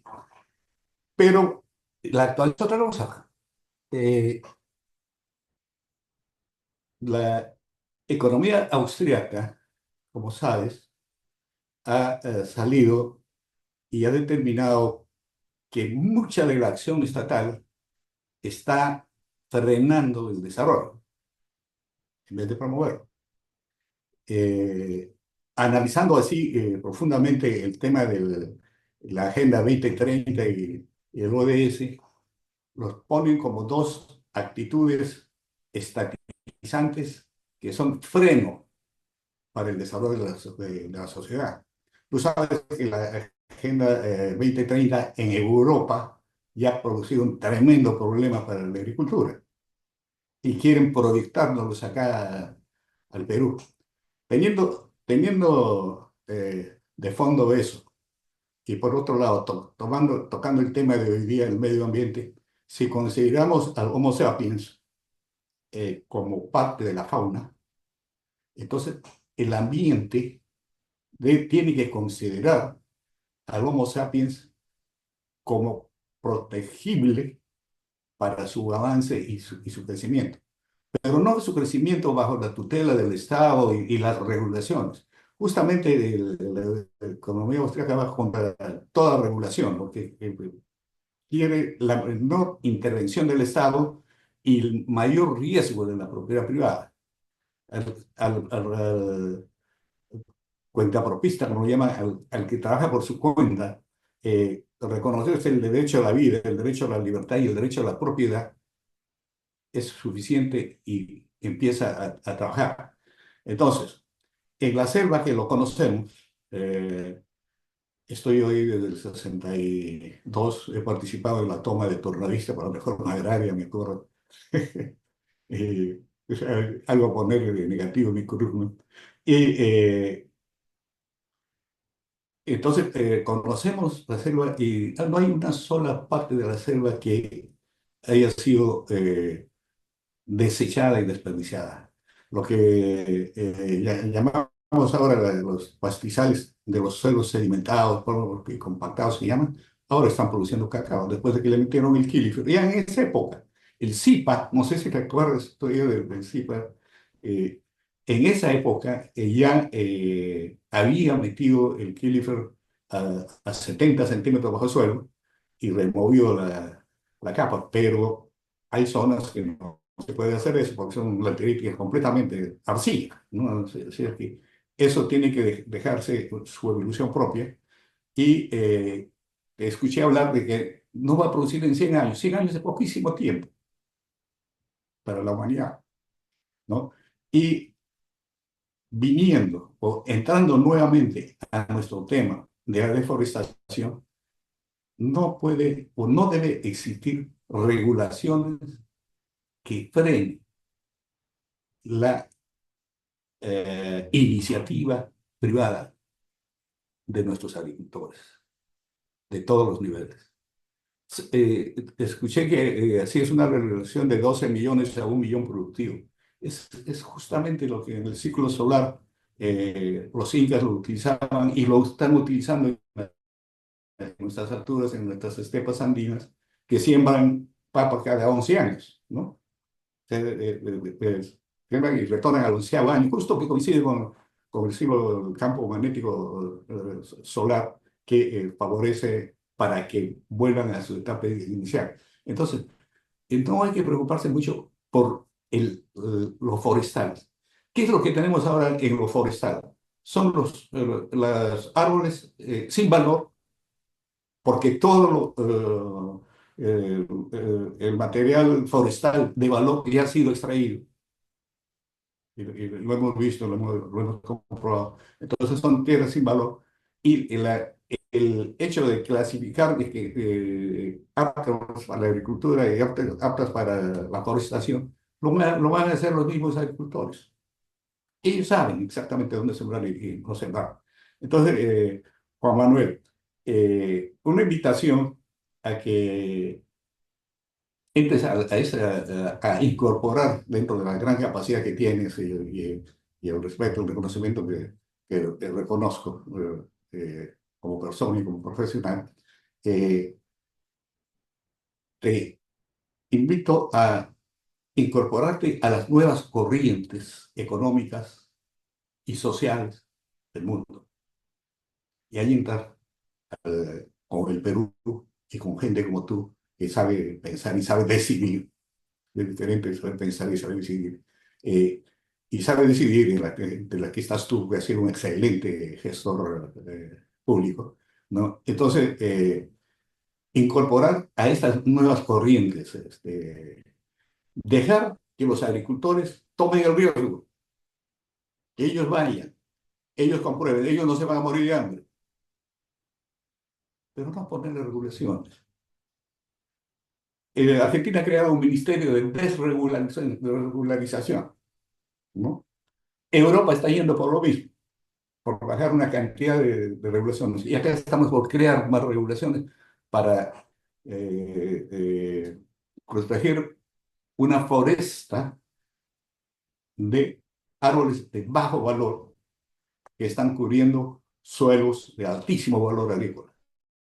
Quisiera, otro punto de vista, la zona de Guayaga, excelente zona de producción. Si a la zona del Guayá le ponen el riego, el fertirriego que hablaste de Sechura, el, el café y el cacao producen el 200% más, ¿no? El café y el cacao producen 200% más con fertirriego. Entonces, inclusive el posible tren que va a unir América va a pasar a lo largo de Guayana, que es la marginal. Entonces hay cosas nuevas a las que te invito, Juan Manuel, a pensar y a hablarnos y a darle esa potencia mental que tienes para las cosas nuevas. Porque lo que está hecho, está hecho. Lo que quieren hacer, lo que quieren es mantenerlo hecho, para mantener su puesto público, su posición burocrática. ¿No? Hay que pensar en algo nuevo. Una invitación a hablarnos de nuestro futuro, a hablarnos de lo que realmente debemos pensar, qué hacer y menos tiempo dedicar a estas regulaciones y leyes que van a desaparecer en el momento en que llegue alguien con pantalones al sitio que tú ya sabes, van a desaparecer totalmente. Entonces, avancemos. Eres invitado, te agradezco tu exposición y especialmente el tiempo que me has brindado en escucharme. Y un Muchas saludo a gracias. todos los participantes. Muchas gracias, Santos. Mira, primero agradecerte por las palabras, por la consideración, eres muy gentil, pero por otro lado también, más bien, no sé si entraste desde el principio, pero mi presentación va justamente a lo que tú decías. Una de las grandes, digamos, debates que ha habido últimamente, en el cual yo he sido el que estaba al otro extremo de la desregulación, porque le llaman ley antiforestal a la norma que ha salido. Y yo creo que es al revés. La ley antiforestal es la que está vigente, porque si en el artículo 38 te dice que si tienes un bosque en pie con suelo agrario lo puedes cortar, entonces, si tengo 12 millones de hectáreas y ya no tienen bosque, ¿para qué necesito cortar otro? ¿Por qué no le doy valor a lo que ya tiene? Ya está sin bosque. Tú lo acabas de decir, ya quitaron toda la madera, ya hoy día son suelos que están compactados. Más bien, ¿por qué no trabajo ahí? Esa es la propuesta que estamos haciendo a partir de esta ley, de esta modificación, justamente lo que va es, oye, ya olvídate del pasado. Lo que ya tiene agricultura o donde ya no hay bosque, ahí puedes hacer agricultura. Lo está demostrando la costa. La costa era desierto y lo convirtieron en verde. Porque lo que importa es la tecnología, es la capacidad de inversión, no si el suelo tiene tal o cual característica. Repito, puede ser mejor si tiene mejores condiciones del suelo, pero no es una limitante. Hoy día la tecnología existe, estamos haciendo papas en Marte, estamos llevando papa peruana a Marte, por si acaso. O sea, no es una limitante el suelo, de mi punto de vista. Y lo dice Duroyani, si uno lee el ensayo que hizo en el año 2022, los invito a leerlo, de cómo se puede combatir la deforestación, algo así el nombre, no recuerdo ahora. Él dice que el reglamento de clasificación de suelos por su capacidad de uso mayor no es la palabra anacrónico, dijo eh, como que ya no tiene sentido, como que debería ser derogado, lo dice Mar Duroyani, y yo estoy de acuerdo. Es un tema de planificación del espacio, hablar de clasificación de suelos, pero no podemos hoy día ir a decirle al productor, oye, hazme una calicata para ver si tu suelo es agrario, donde hay café, donde hay cacao, donde hay palma aceitera, donde hay otra. No, ya eso no tiene ningún sentido, o sea, es sobrecostos tras sobrecostos, es regulación sobre regulación, es burocracia. Cuando lo que vamos a hacer es reconocer que hay una realidad y esa realidad nos debe servir más bien para que evitemos la presión sobre el bosque en pie. Si utilizamos lo que ya se perdió, quitamos el incentivo sobre lo que todavía está en pie. Les termino con este ejemplo para que quede claro, Jaime, por dónde va la cosa. Ya. Hoy día tú tienes 2 hectáreas, ¿ok? Una no tiene bosque y la otra tiene bosque, ¿ok? Y tú siguiendo la ley, le haces calicatas a las dos, le haces estudios de suelos a las dos, ¿ok? Me sigues en el ejemplo. La que no tiene nada, te salió suelo forestal, mala suerte. Y la que tiene bosque, te sale suelo agrícola, ¿ya? ¿Qué te dice la ley forestal? ¿Cuál puedes usar? ¿El que tiene bosque o el que no tiene bosque? Curioso, te ríes porque sabes la respuesta. La respuesta es corta el 70% el que tiene bosque porque el suelo es forestal. Es una absoluta, no voy a decir la palabra, pero es una absoluta, digamos, sin razón, para decirlo de manera elegante. Usa la que no tiene bosque. ¿Por qué le vas a permitir cortar el 70%? No tiene sentido. Entonces, creo yo que lo necesario ahora por eso es no quedarnos en esta defensa de dogmas, sino reconocer la realidad y trabajar de manera pragmática. Y lo pragmático es tomar acción ya, porque se nos viene la desertificación de la Amazonía. Si no paramos esto, lo único que va a ocurrir es que esos chiquititos sigan llegando y sigan yendo al bosque en pie, porque es muy sencillo cortarlo, quemarlo, porque nadie los va a perseguir y van a seguir haciendo agricultura pobre. Muchos hacen agricultura pobre. Creo yo que el darles derechos de propiedad, títulos de propiedad, apoyos del Estado, pero para créditos, para tecnología, es el camino. Más de inversión privada que de una persecución de policía cuando no tenemos las capacidades para hacerlo. Eh, Gracias, Juan. Había levantado la mano Stalin y también Natalie y luego Maribel. Primero Stalin, adelante. ok, gracias. ¿Qué tal? Buenas tardes con todos. Buenas tardes, Juan Manuel. Yo quisiera hacer dos comentarios a los puntos que mencionabas. Primero, creo que la, la Amazonía no solamente es el recurso forestal, y mencionaban el valor que se le da a la Amazonía, ¿no? Pero el tema de la ley forestal. Y de varios colegas mencionan que "Ay, la ley forestal es muy buena en el Perú, se aplica, y incluso te escuché mencionarlo también. Pero desde mi perspectiva, eh, creo que hay algunos vacíos muy significativos en esa ley. Por ejemplo, el tema de la investigación para poner en valor algunos de esos recursos. En el año 1950, cuando se descubre el metabolito linalol en Aníbar rociadora, el palo de rosa, fue un boom porque ese metabolito era muy requerido para las perfumerías finas en Europa, en Francia, en Holanda. ¿Y cuál fue la base de poner en valor? Conocer el metabolito. La investigación básica inició todo un proceso de transformación. Creo que hay muchos recursos forestales que antes de ponerse en valor requieren de una investigación básica.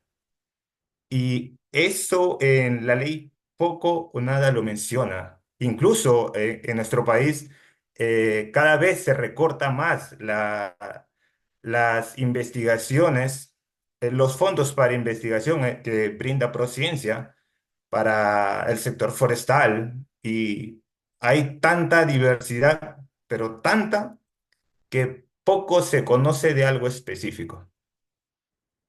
Si se pudiera poner en valor, sería con estas investigaciones básicas y ahí darle realmente lo que pueda valer. Y lo segundo es que el indígena tiene una visión completamente distinta a los de ciudad. Es totalmente una cosmovisión bastante singular, bastante propia, incluso entre etnias. El Shipibo piensa un poco distinto al Huitoto, al Cocama, al Yanesha. Y esa diversidad también, esa cosmovisión que tiene cada uno de ellos, tienen peculiaridades. eh, Ambos, si hay un punto en común que he podido observar entre ellos, es que buscan eh, algo que sea más fácil de obtener o especies que tengan más rápido crecimiento y puedan dar valor. La yuca, para ellos es su dieta, el plátano igualito, pero eso lo comercializan también, forma parte de su comercialización. Lo mismo que los pescados, cuando algunas etnias son cazadoras. Ahorita en Pucallpa alguna etnia Shipibo está comercializando aceite de piripiri. Oye, pero ¿por qué está comercializando aceite de piripiri? Es porque han encontrado un metabolito que tiene valor. Si esa investigación básica no genera la puesta en valor de un recurso que ellos lo tienen tradicionalmente y es una planta que crece muy rápido, quieras sembrar, quieras sembrar árboles maderables con puesta en valor que ya se conocen como cedro, Cedrela dorata, Swietenia macrófila, la caoba o el Ditireso dorata, chihuahuaco, pero creo que es conocer un poco más eh, a través de una investigación básica estos metabolitos o estas nuevas propiedades o estas capacidades que tienen ciertas especies de rápido crecimiento o formen parte de la cultura de las comunidades para poner en valor. Y creo que las comunidades estarían muy aptas de poder absorber esto, de poder absorber y poder transformar los recursos que ellos tienen de manera natural. El piripiri fue muy interesante y creo que si trabajas, te mencioné que escuché que estabas mencionando de un proyecto que estaban haciendo piloto, creo que tendrías que tener bastante también tino para poder asociar cultivos de rápido crecimiento que tienen ellos, pero yo aconsejaría que puedan hacer al menos investigaciones básicas y hay disponibilidad tecnológica ahora en el país para hacer análisis muy sencillos de cromatografías, de metabolómica, de secuenciamientos. Ahorita sí lo tenemos a disposición y a costos relativamente baratos cuando se hacen por servicios. Y eso es un poco mi comentario. Muchísimas gracias, Stalin. Muy valiosos tus aportes y los voy a tomar en cuenta. Habíamos pensado justamente en este modelo y vamos a poner un CITE, que la idea sería que desarrolle justamente investigación, porque si bien se conocen los cultivos, ya hablé de algunos de palma, ya está aprobada en la zona, con agroforestería, está aprobado cacao, pero ¿por qué cerrarse solo en eso? Vamos a hablar de nuevos productos, nuevos mercados. Creo que lo que tú dices es central. Hay que invitar a la universidad, pero no como se ha hecho antes. Le creo que la gran diferencia aquí debe ser, oye, no, aquí hay mercado, o sea, aquí estamos trayendo inversión privada. Si encontramos un buen producto, hay digamos, el músculo financiero para llevar a cabo no solo la investigación, sino la puesta en marcha y luego la venta. Porque hay muchas investigaciones que se han hecho, hay muchísimo dinero que se ha gastado, pero que luego quedan guardadas en una universidad y no pasan de los investigadores. Lo que tú dices es valiosísimo. Si ya por ejemplo, los chipivos han encontrado esto, hay otros cultivos. La Amazonía es riquísima, no hemos aprovechado nada todavía, ¿no? Entonces, yo creo que eso es importante y ahí agarro con lo que decía Santos, ¿no? Tiene que ver también con la regulación. La regulación es demasiado castrante, ¿no? No puedes tocar nada, el bosque es intocable, ¿no? Y creo que ahí es donde hay que tener más apertura, ¿no? El bosque empieza una cosa, el bosque que hay que proteger, las áreas protegidas, no, ahí no me voy a meter, aunque también son aprovechables. Pero yo hablo, y aquí estamos hablando de lo que ya no existe, de donde ya incluso no hay bosque, donde más bien podemos sembrar cosas nuevas o sembrar cosas que ya existen, pero en zonas donde hoy día no se hacen. De repente, hablar de una plantación de un producto como el que tú señalas. Entonces, y para eso necesitamos liberar la regulación. Esta regulación, este cambio de la ley forestal va a ese punto, va a reconocer la realidad. A algunos no les gusta. Yo sé que hay muchos ambientalistas, no sé si hay en esta sala, pero muchos ambientalistas completamente en contra. Casi el 98% de las opiniones en los medios de prensa, ustedes pueden revisar, eran en contra. Yo era uno de los pocos que salí a mostrar una posición diferente, porque les decía, hacer lo mismo todas las veces no nos va a llevar a resultados diferentes. Tenemos que entender la realidad desde otro punto de vista, del que vive ahí, no del que está en Lima. No, no tengo nada en contra de las ONGs, pero no del que está aquí en Lima, el que recibe recursos para hacer sus propuestas, todas muy buenas, muy bien intencionadas seguramente, ¿no? Bueno, de repente no todas, pero algunas muy buenas. Pero hay que reconocer el que está ahí, el que vive el día a día, el que necesita un medio de vida para continuar con su familia. Ese no necesita tantas regulaciones. Ese ya tiene agricultura y lo que quiere es que lo apoyen para salir adelante. ¿Cómo cambia de cultivo? ¿Cómo puede insertar estas cosas que tú dices? Investigaciones. ¿Cómo asociamos a la universidad para que le pueda dar motor a eso? Le facilitamos el camino. Y de esa manera construimos lo que Duroyani llamó la frontera agroforestal. Esa es la que va a salvar la Amazonía en pie, donde ya no deberíamos tocar ni hacer carreteras, por ejemplo. Si desarrollamos estos núcleos de producción o de paisaje sostenible, como hemos llamado, que combina varias cosas, las carreteras solo deberían ir ahí, no deberían ir al bosque en pie, para evitar justamente la presión del hombre llegando a lugares donde, ¿para qué inventamos si ya tenemos las tierras liberadas? Piensen, les voy a dar un ejemplo para que me entiendan mejor. No sé si ustedes sabían, pero en Perú somos deficitarios en aceite. Estamos importando 40% de lo que consume el país. 40%. El Perú, un as en agricultura, importa 40% del aceite que consume. ¿Por qué? Porque tenemos pues mitos y tenemos sesgos antipalma, por ejemplo. La palma aceitera, ¿no? En el Perú son 100.000 hectáreas. Colombia tiene 500.000 hectáreas. Ecuador tiene 250.000 hectáreas. No, que la palma deforesta. Pero si le estamos diciendo que tenemos 12 millones de hectáreas deforestadas, ¿por qué no hacemos 200.000 hectáreas nuevas en palma y cerramos la brecha de importación de aceite sin cortar un solo árbol? ¿Ah? No estamos diciendo vamos a deforestar, lo que estamos diciendo vamos a usar la tierra, pero mucha gente no, R con R, no, porque la palma deforesta. Bueno, estamos diciendo que no deforesta. Bueno, entonces la palma degrada el suelo. ¿Cómo puede ser que degrade el suelo si una palma dura 35 años sembrada? No tiene sentido, porque obviamente se alimenta de algo. Si no puede degradar un suelo, si se alimenta del suelo.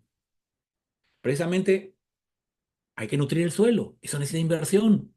Entonces, aprovechemos lo que tenemos sin sesgos, sin mitos, sin importar, me refiero a importar, a traer de fuera, algunos de estos sesgos. Yo sé que la palma aceitera ha sido un desastre en el Asia. Sé que han hecho barbaridades en Indonesia y en Malasia. Pero ese no es el Perú. En el Perú hay 100.000 hectáreas, de las cuales 70.000 por lo menos han sido reconversión de coca, como es el café y el cacao hoy día. No se deforestó para hacer palma aceitera, por lo menos no en el 70%. Han sido reconversiones promovidas por las Naciones Unidas y por USAID.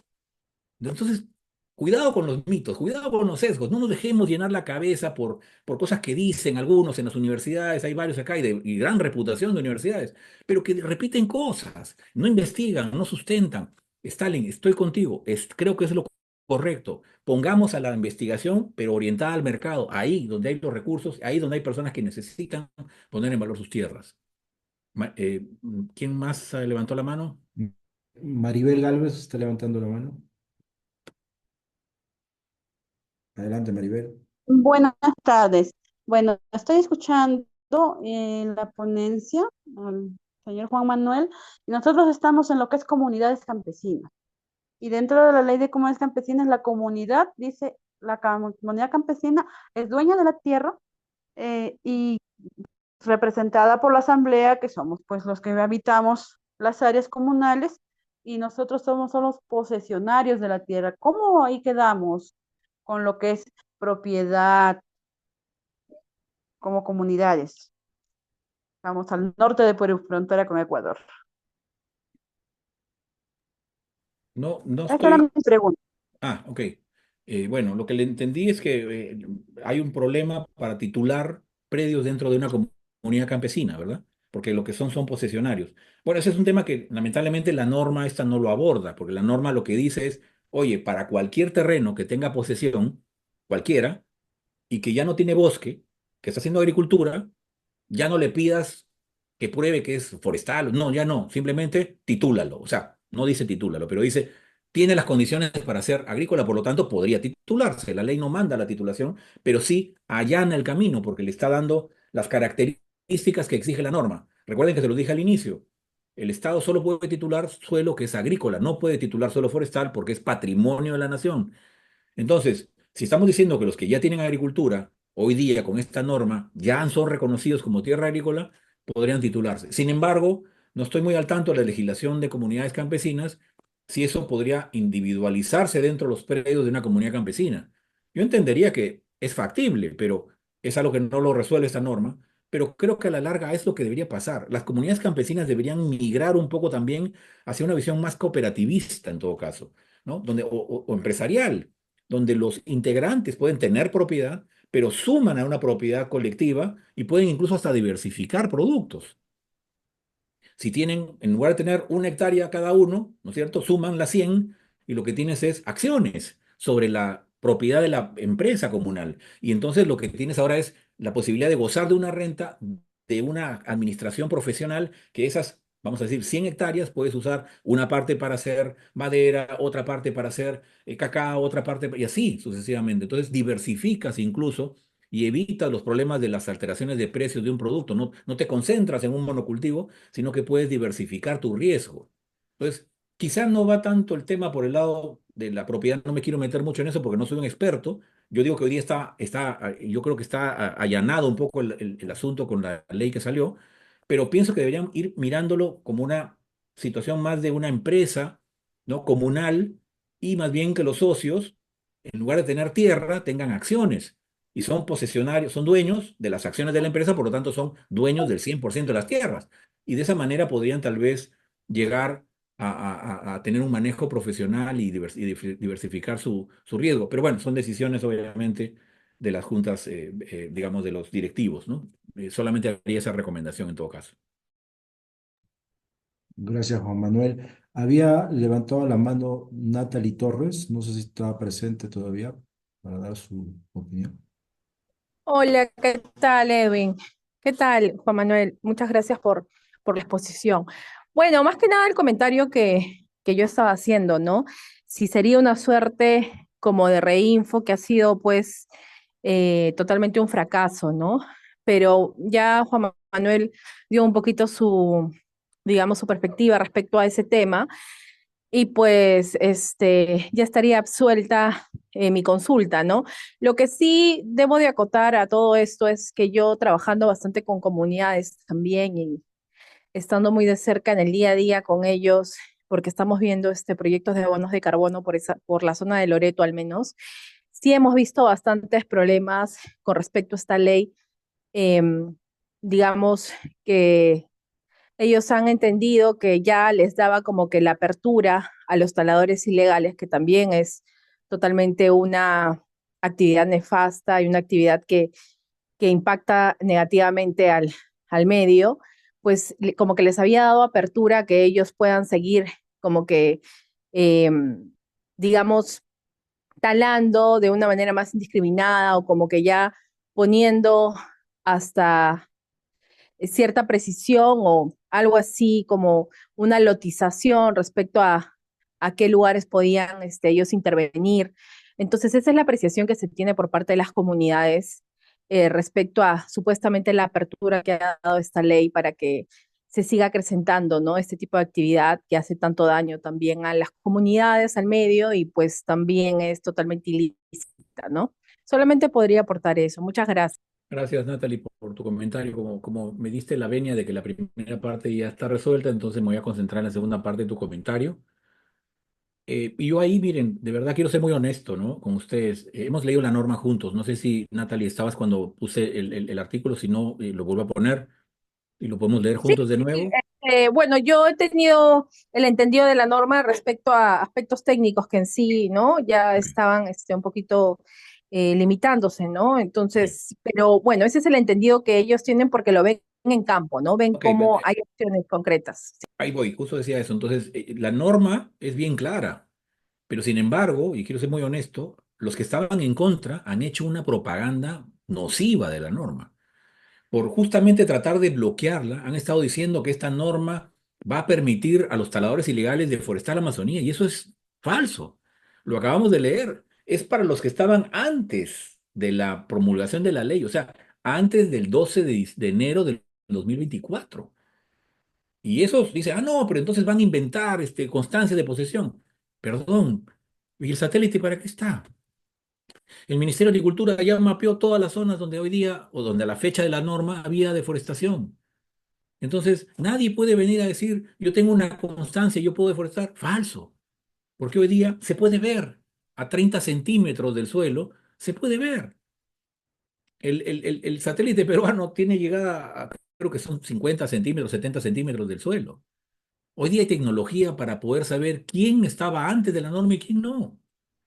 Por el contrario, los que están con constancia de posesión más bien deberían acercarse, registrarse porque van a poder gozar de un título y van a ser identificados. Sin esta norma no había cómo identificarlos porque no había ningún incentivo. Hoy día el incentivo es, voy y me registro porque voy a tener un título, pero también vas a tener una carga. Y si no la cumples, te puedo retirar el título. Eso es algo que creo que es importante que ustedes sepan y divulguen. La norma no dice que es para la deforestación, se va a reconocer deforestación futura. Eso no es verdad. No dice que esto es para blanquear a las tierras de los narcotraficantes. Eso también he escuchado. ¿Dónde el narcotraficante va a ir a pedir título de propiedad? Es una locura. O sea, está bien que estén en contra, pero usen argumentos pues válidos. Pero han llenado de TikToks por todo lado, perdónenme, no sé si alguno de ustedes lo haya hecho, espero que no, pero han hecho miles de TikToks, algunos salían incluso llorando, otros salían con un incendio atrás, otros... Hay una señorita que salió diciendo cosas de la ley que eran completamente falsas y tuvo 2 millones de vistas. Increíble. Pero yo les puedo decir que lo que dijeron ellos es falso. La norma se concentra en los que estaban antes de la ley, que ya tenían agricultura, que ya tenían título o constancia de posesión y que estaban, o posiblemente tierras en descanso, porque lo dijo muy bien Santos, la agricultura también incorpora el descanso, desde los incas hasta ahora todavía se practica, pero eso es diferente al que venga mañana a deforestar o a instalarse y a invadir una tierra. Ese no va a entrar, ese no puede entrar. Pero sin embargo, muchos opinólogos, les digo opinólogos porque los ambientalistas serios no se prestan a esa cosa, pero los que salieron a hablar dijeron, ya no, esto es la debacle, esto es la puerta abierta a toda la deforestación. La verdad que no es así. Más bien por el contrario, yo les puedo decir una cosa, y lo acabo de demostrar, con el artículo 38 de la ley vigente, que sigue vigente, lamentablemente esa ley 38, el artículo 38 sigue vigente, con esa puerta están entrando hasta los menonitas. Los menonitas han entrado porque han hecho sus estudios de suelos y les salió agrario. Aunque les duela, la ley dice que si es agrario, puedes cortar el bosque. Por el amor de Dios, si tenemos 12 millones de hectáreas, ¿qué estamos haciendo como país? ¿Por qué los que están en contra de ese cambio de ley, por qué más bien no piden la derogatoria de la otra, de ese artículo, para que no se pueda hacer más cambio de uso en la Amazonía, si tenemos 12 millones de hectáreas ya deforestadas? No se dejen convencer por esos mitos, no se dejen convencer por esos clichés y estos TikToks que son muy bien hechos, ¿ah? Algunos para Oscar, pero que no dicen la verdad. Yo les he demostrado ahora con argumentos, números de normas, con las entrevistas al doctor Duroyani, con los datos de las estadísticas del propio Ministerio de Agricultura. Tomen ustedes su propia definición, su propia decisión y adopten una postura. Y ayúdenme a combatir a los que inventan cosas. Ayúdenme a combatir con argumentos a aquellos que se oponen sin tener sustento. Gracias. Excelente, Juan Manuel. Ya estamos cerrando, a las 6 cerramos. Hay dos comentarios finales ahí en el chat, Juan Manuel de Sarca y Víctor, eh, interesantes. A ver si los puedes, Sarca, Israel y Víctor en el chat. Y con eso ya estaríamos cerrando.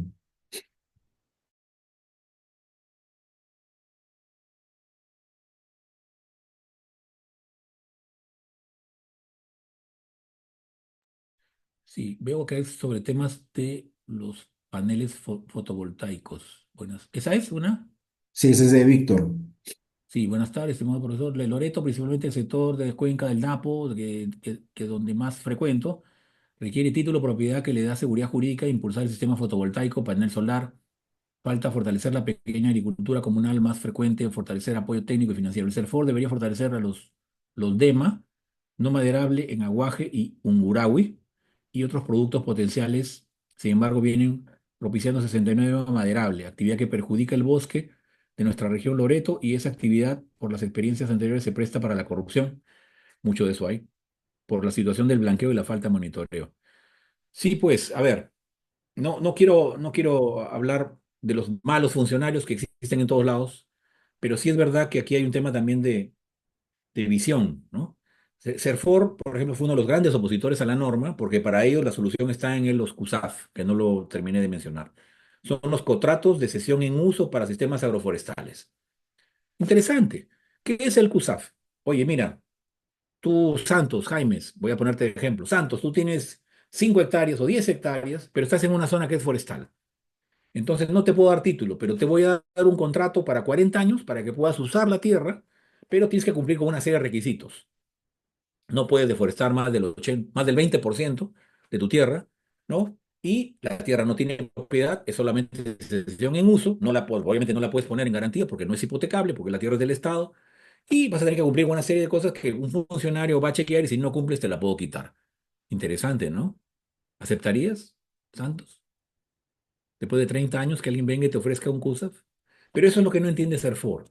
Y yo escuché al jefe de Serfor decir que era la única manera de defender la Amazonía, no dar títulos de propiedad, porque las grandes transnacionales van a comprar los títulos y van a hacer islas enormes de monocultivos.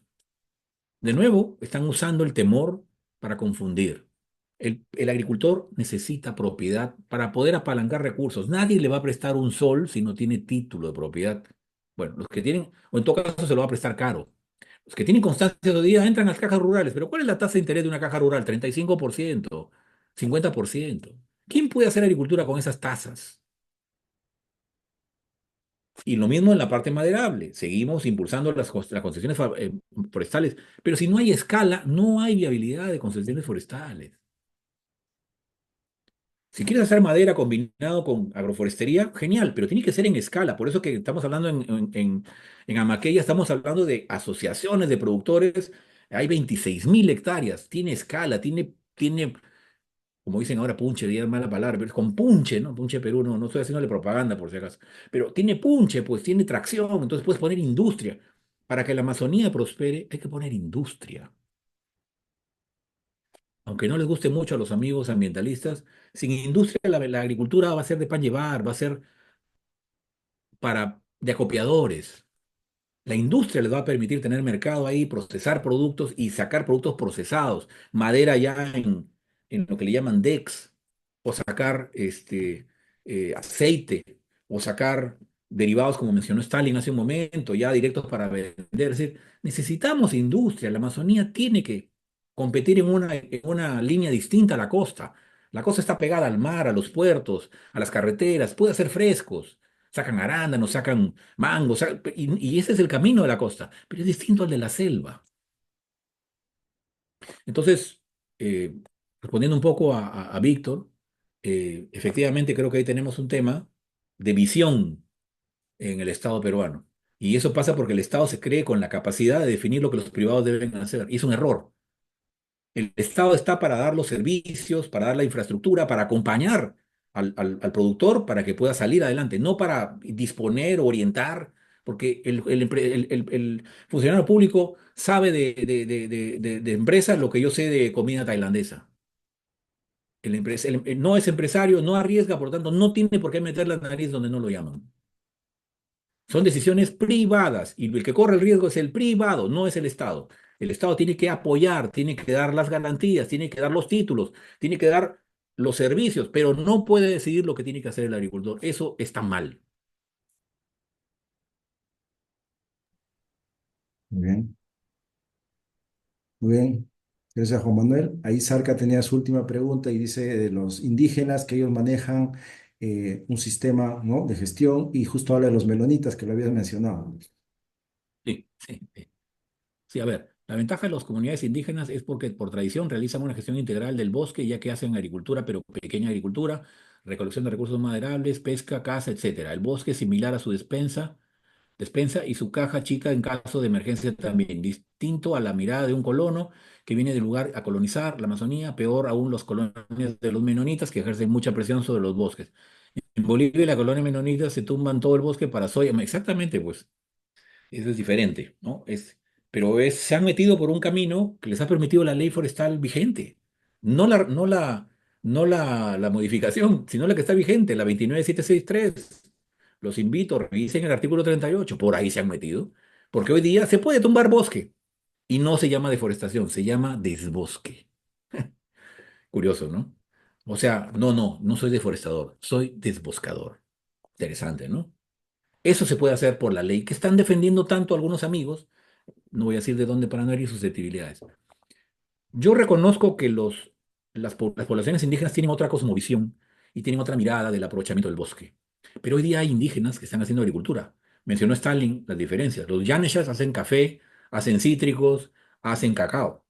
Los Shipibos hoy día están haciendo palma aceitera. Shambo por venir. Los Cocamas están haciendo palma aceitera. San Francisco, la colonia shipiba más grande del Perú, que tiene 5.000 habitantes, quiere hacer palma aceitera y las ONGs no le permiten, los atacan. ¿No? FECONAU dice, no, es el demonio la palma aceitera, no pueden hacer. Tienen 3.000 hectáreas donde no crece nada, donde han habido incendios forestales que han degradado el suelo, pero los amigos de FECONAU se oponen a la palma aceitera. Pregúntenles por qué, no tienen idea. Simplemente porque reciben los mitos y los justifican diciendo que van a dañar la cultura ancestral. Hay que comer todos los días. Esos también son seres humanos y también son peruanos. Y viven cerca de las ciudades y a los mercados. Y hoy día sus hijos están yendo a trabajar a la costa, a las agroexportadoras, porque donde viven no hay trabajo. No es justo. No me parece correcto que un peruano indígena tenga que abandonar su casa para irse a trabajar a otro lugar cuando podría aprovechar su tierra. Y eso no lo ven los amigos que están aquí en Lima. Por eso creo yo que es importante defender este tipo de normas y trabajar con una mirada realista. Excelente, Juan Manuel. Te agradecemos la presencia. Justamente el objetivo del Centro de Investigación Looking, que es un think tank, un tanque de pensamiento, es investigar y promover las soluciones de mercado a problemas ambientales, poner en valor al emprendedor indígena, comunal, a los individuos que van a poder brindar soluciones que los gobiernos no lo están haciendo, ¿no? Y además establecer una plataforma donde debatamos, discutamos, porque se ha perdido mucho eso. Acá en los diferentes workshops de Looking hay estudiantes, expolíticos, empresarios, investigadores, es multidisciplinario, has visto, y cada uno de ellos se lleva un poco los conceptos para aplicarlo en sus realidades, ¿no? Y eso es lo que buscamos nosotros, intercambiar ideas, escuchar a expertos y aplicarlo en nuestras respectivas plataformas. Gracias a todos los participantes por este tiempo, ha estado muy interesante, lo tenemos la grabación para los que no pudieron asistir. Y Juan Manuel, encantados por toda esta exposición, por el conocimiento que nos has brindado, por tu tiempo. Muchas gracias, Juan Manuel. Gracias nuevamente por la invitación y cuenten conmigo cuando haya otro tema así picante, porque a mí me gustan los temas picantes además, ¿eh? Cuando gusten, encantadísimo. Hay diferentes temas en agricultura que tienen que ver con el tema climático también. Se habla del tema del agua, por ejemplo, lo que es interesante tocarlo, hablar de los retos que se vienen con la deglaciación, hablar del tema de la desalinización del mar. Hay tantas cosas que hablar en agricultura. Yo encantado siempre estaré dispuesto a apoyarlos. Buenas tardes, Excelente, excelente, Juan buen fin de Manuel. semana. Muchas gracias. Ya te estaremos invitando. Vienen más temas todavía. Justo vamos a entrar ya a Amazonía en los próximos meses y siempre va a ser un honor para nosotros tenerte en estos talleres. Gracias, Juan Manuel. Gracias a todos. Que tengan un excelente fin de semana y nos vemos el próximo sábado en otro workshop. Gracias. Nos vemos. Gracias. Muchas gracias a Bueno, todos. Gracias, Edwin. Gracias a todos. gracias, gracias, Edwin. Gracias. Excelente, de verdad.